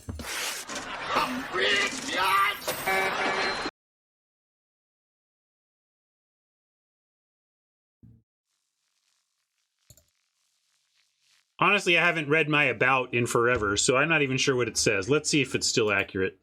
And welcome to chat. None ever.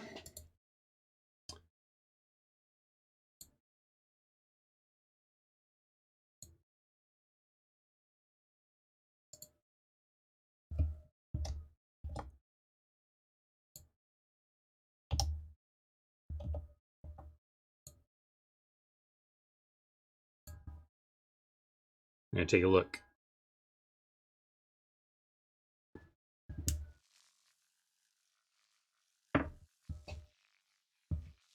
Right on, Naneva. Glad to have you here.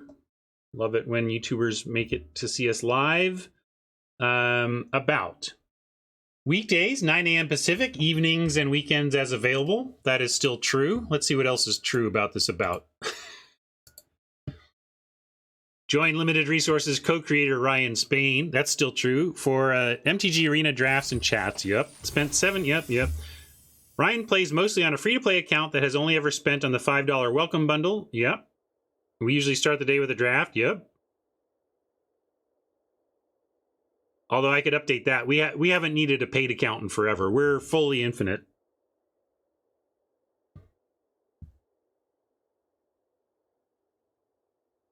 Yeah, it's actually pretty old in the sense that it goes back to where I was actually managing running out of resources.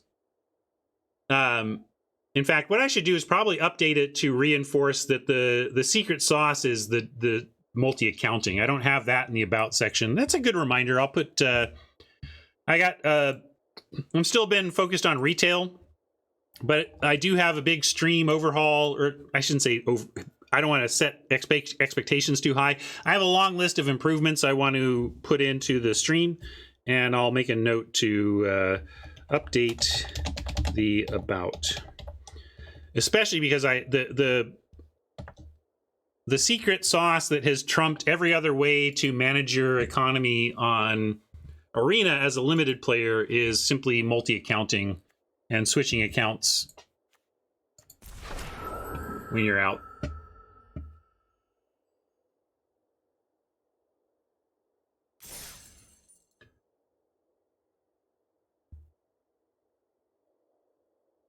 Yeah, when I'm off air, yes. Like, for example, it's a good example, a good time to even talk about it here, because this is exactly a good point.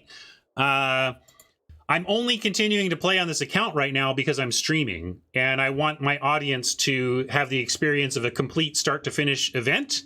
But if I'm talking about optimizing Arena for the economy, I am bailing on this event right now, loading up my side account and working on a side account instead. And the reason we do that is because, look, they're not paying us gold anymore. I got my, actually, this is wrong. It has more UI mistakes or whatever, but this should be at 5. Wizards, bugs everywhere. But anyway, I have no quests I'm working on. I've gotten all the good gold I'm going to get out of winning. I should be off this account. I'm going to keep playing so that we wrap up the event. But if you're optimizing gold, you leave your account at times like this and start on a side account. I don't know what your goals for. Yeah, for like you can go infinite in traditional if you're willing to open multiple accounts and switch to them when you're out of resources. No, you don't get good. You get gold through 14. So the sequencing of the win gold is 250 for your first, 100 for your next 3. So your first 4 wins are worth 550 gold. That's why 4 wins is the magic number. Right now, I think the 5th win is worth nothing.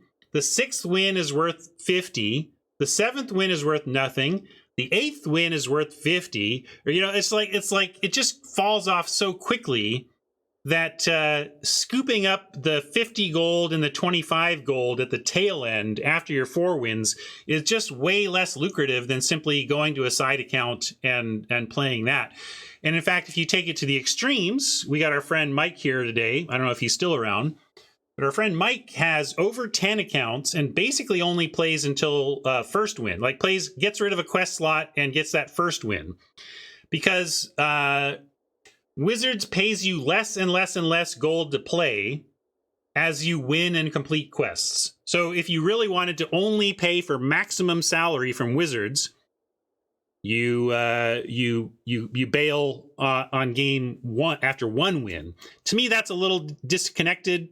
And because I can successfully go infinite on a handful of accounts going to the 4-win technique, that's what I use. But that's your key secret sauce to free drafting on Arena.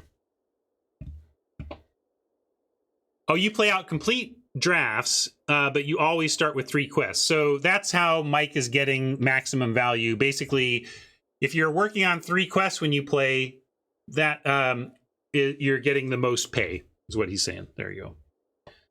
Hey, 70% win rate is a fine secret sauce, but even I don't know if 70% straight up is enough to infinite. It probably is. Yeah, I think 70% is just going to get you straight infinite on event results and daily gold. But 70 is about. But do you have a ton of extra resources, or are you right on the line in terms of running out? Yeah, slightly better than treading water. So there you go. At 70% win rate, you don't have to do anything. You can just slightly tread. But if like most mortals, you're under 70%, opening that extra account will do a lot of work for you. All right, back to it.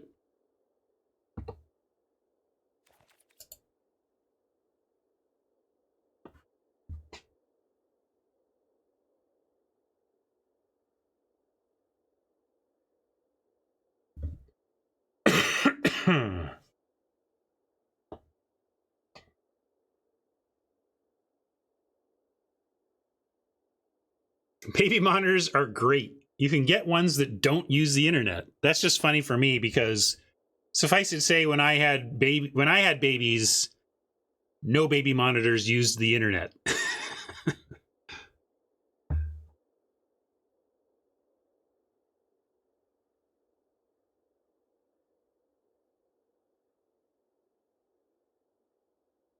Yeah, that depends on what you're looking for out of your magic, right, Alexis? If you just want win rate, splitting your play over multiple accounts actually lowers your competition because you don't rise as high up in the rankings. but you play against weaker competition. Is that what you want, you know? We're keeping this. No red yet, but Weaver will get us some, and Dawnheart into Weaver, into Dormant Grove, into Expert is a fine curve regardless. If we just get one more land of any kind.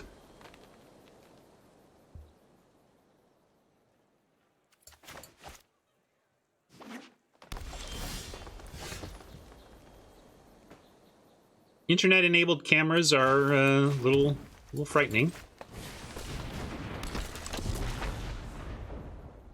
That's great, D.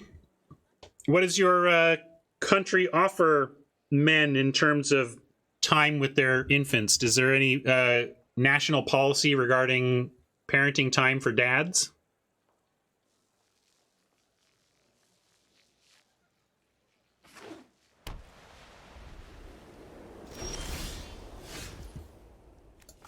Another Weaver.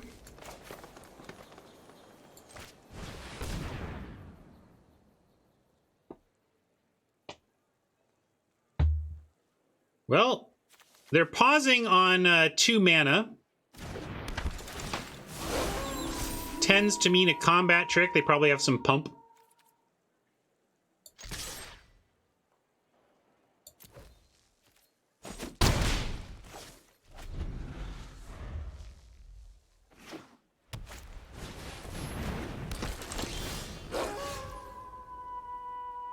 Oh, God, Mama, that is so embarrassing.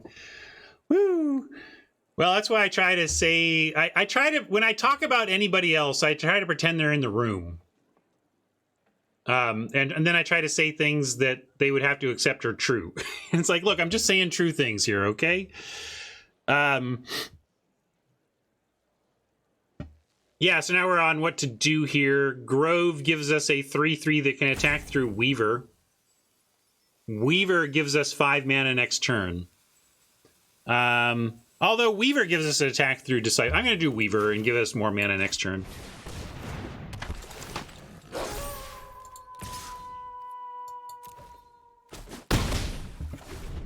You're Groving, so you can 2-spell. I'm Weavering, so I can 2-spell.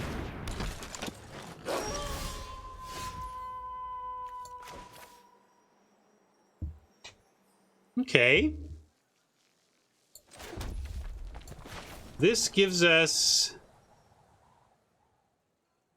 Visionary Grove and gives us a 4/4 Disciple that can attack into the Outcast. I'd be down for that.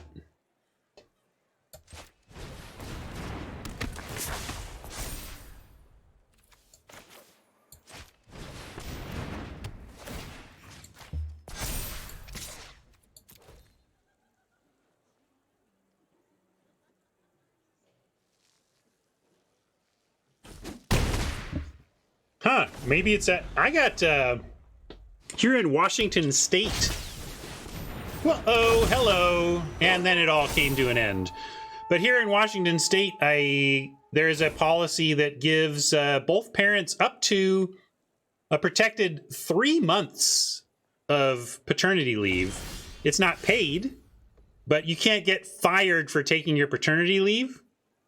And so I took a full 3 months when my son was born. It was great. I have no regrets. All right, so yeah, if we're not dead, how do we not die? Let's see. We got to get wide enough to get them dead. We probably Expert here.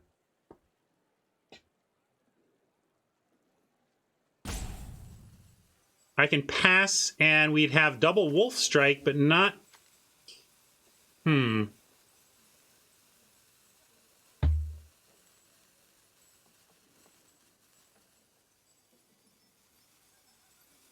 Yeah, passing all gives it hexproof anyway, so let's start with Visionary. I like that.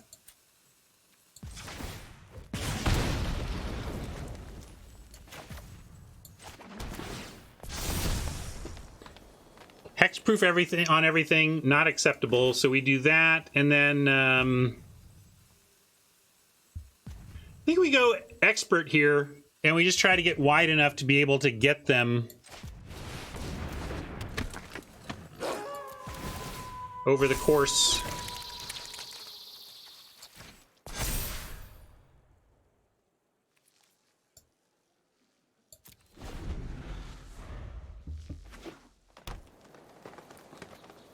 You like swinging the 4/4? I made my bet, and I'm going to lie in this. Get wide this turn and have the double strikes available next turn. Not double strike, the double strikes.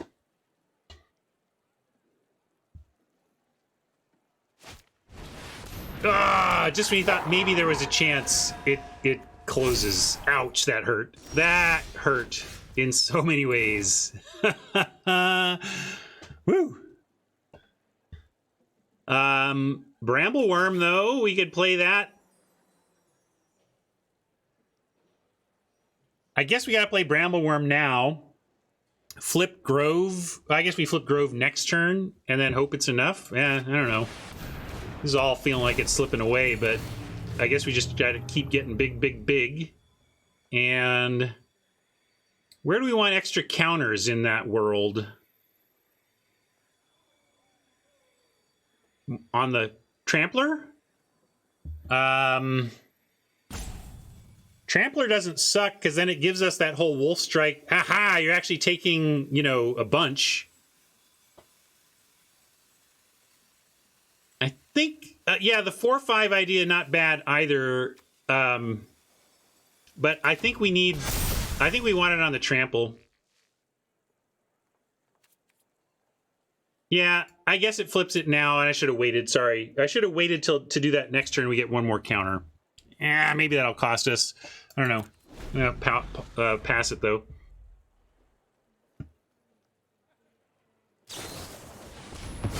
Well, that obviously hurts.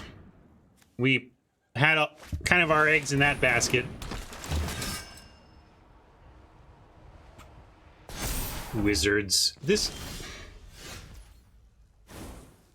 might be the card, like, everybody talks about the demon. This card makes me madder than the demon because they just wrote a bazillion articles and did all this talk about how hexproof is too oppressive and what we're going to start doing is ward. Ward, ward, ward. We're going to ward everything because hexproof is terrible. Blah, blah, blah. Hexproof on this thing that you hate. Screw you, Wizards. Why not ward 4 on this mother effer? Come on. Ugh. You made the tool. You made the mechanic.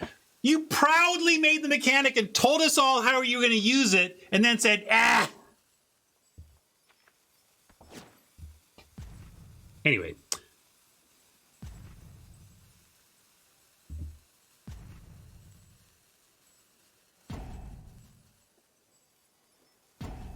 Yeah, 5 life. Yeah, we got to kill the flyer, right? That's just or we're just, well, we don't got to do anything. We're at 23.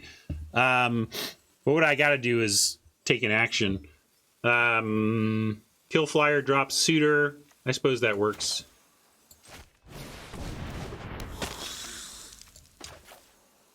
I guess they decided they wanted it to be that unkillable. Somebody made the call. I don't know. Sometime when I talk to somebody there, I'll ask them about it. I'm just going to do this real quick here. Yeah, but how does that help sell packs? Seriously. Do you think hexproof on this sells more packs? I don't think it does. But it's a totally fair point. That is the goal. I think we're still saying no attacks here. I don't know. I feel like I'm waiting to die now. I don't know what to do about this.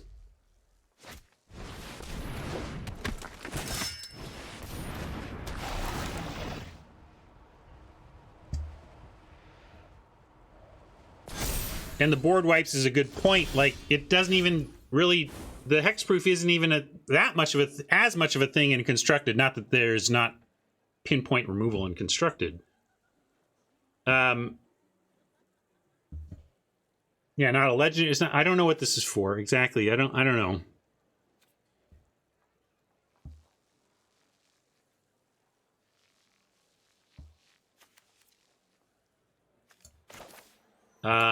Anyway, still waiting to die. I can't. I mean.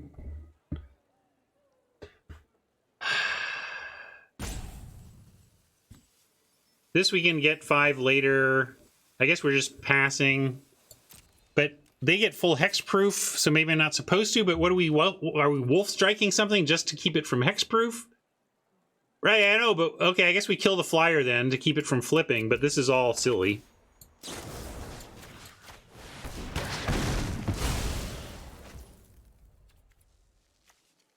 Let's do that, whatever.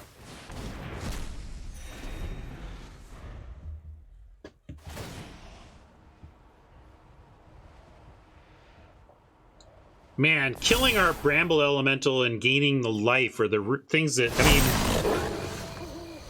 the Caretaker is obviously stupid, but we actually had a chance until the Hunter closed off that avenue. Yeah, fair enough, Yamakurubo.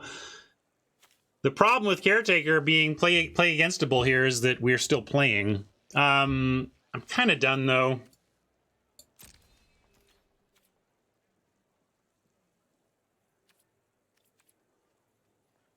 I don't know. I have a hard time just giving it up, though. I'll continue.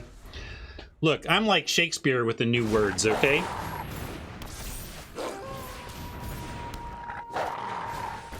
Call the dictionary folks and tell them to update.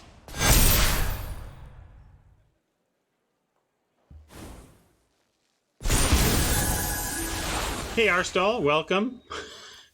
I think we got this. We just need the end of the world. Yeah, they flipped it back because it just doesn't matter. All right, let's move on. This is silly. Yeah, we're going to scoop it up. So you get nothing. You lose. Good day, sir.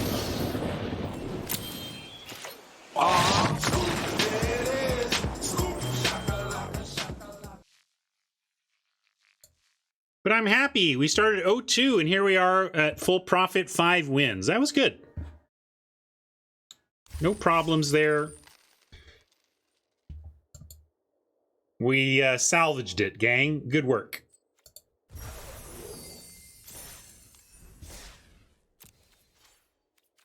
And I needed your help. There was a lot of good suggestions from chat today. Much appreciated. Let's do it. Might as well. But let me say goodbye to YouTube friends first. Hey, YouTube. Thanks for hanging out. We made a nice comeback there. Starting out 0-2, I bet YouTube knew, though. YouTubers were like, well, he's 0-2, but there's still an hour left on this video. So, well, it's Ryan. Maybe he just loses the next one in an hour. But probably still keeps going. So we did it. You probably knew we were going to at least get a little farther along. Not the 7 wins, but when you start 0-2, you do not complain about 5-2. That was awesome. Thanks for hanging. See ya.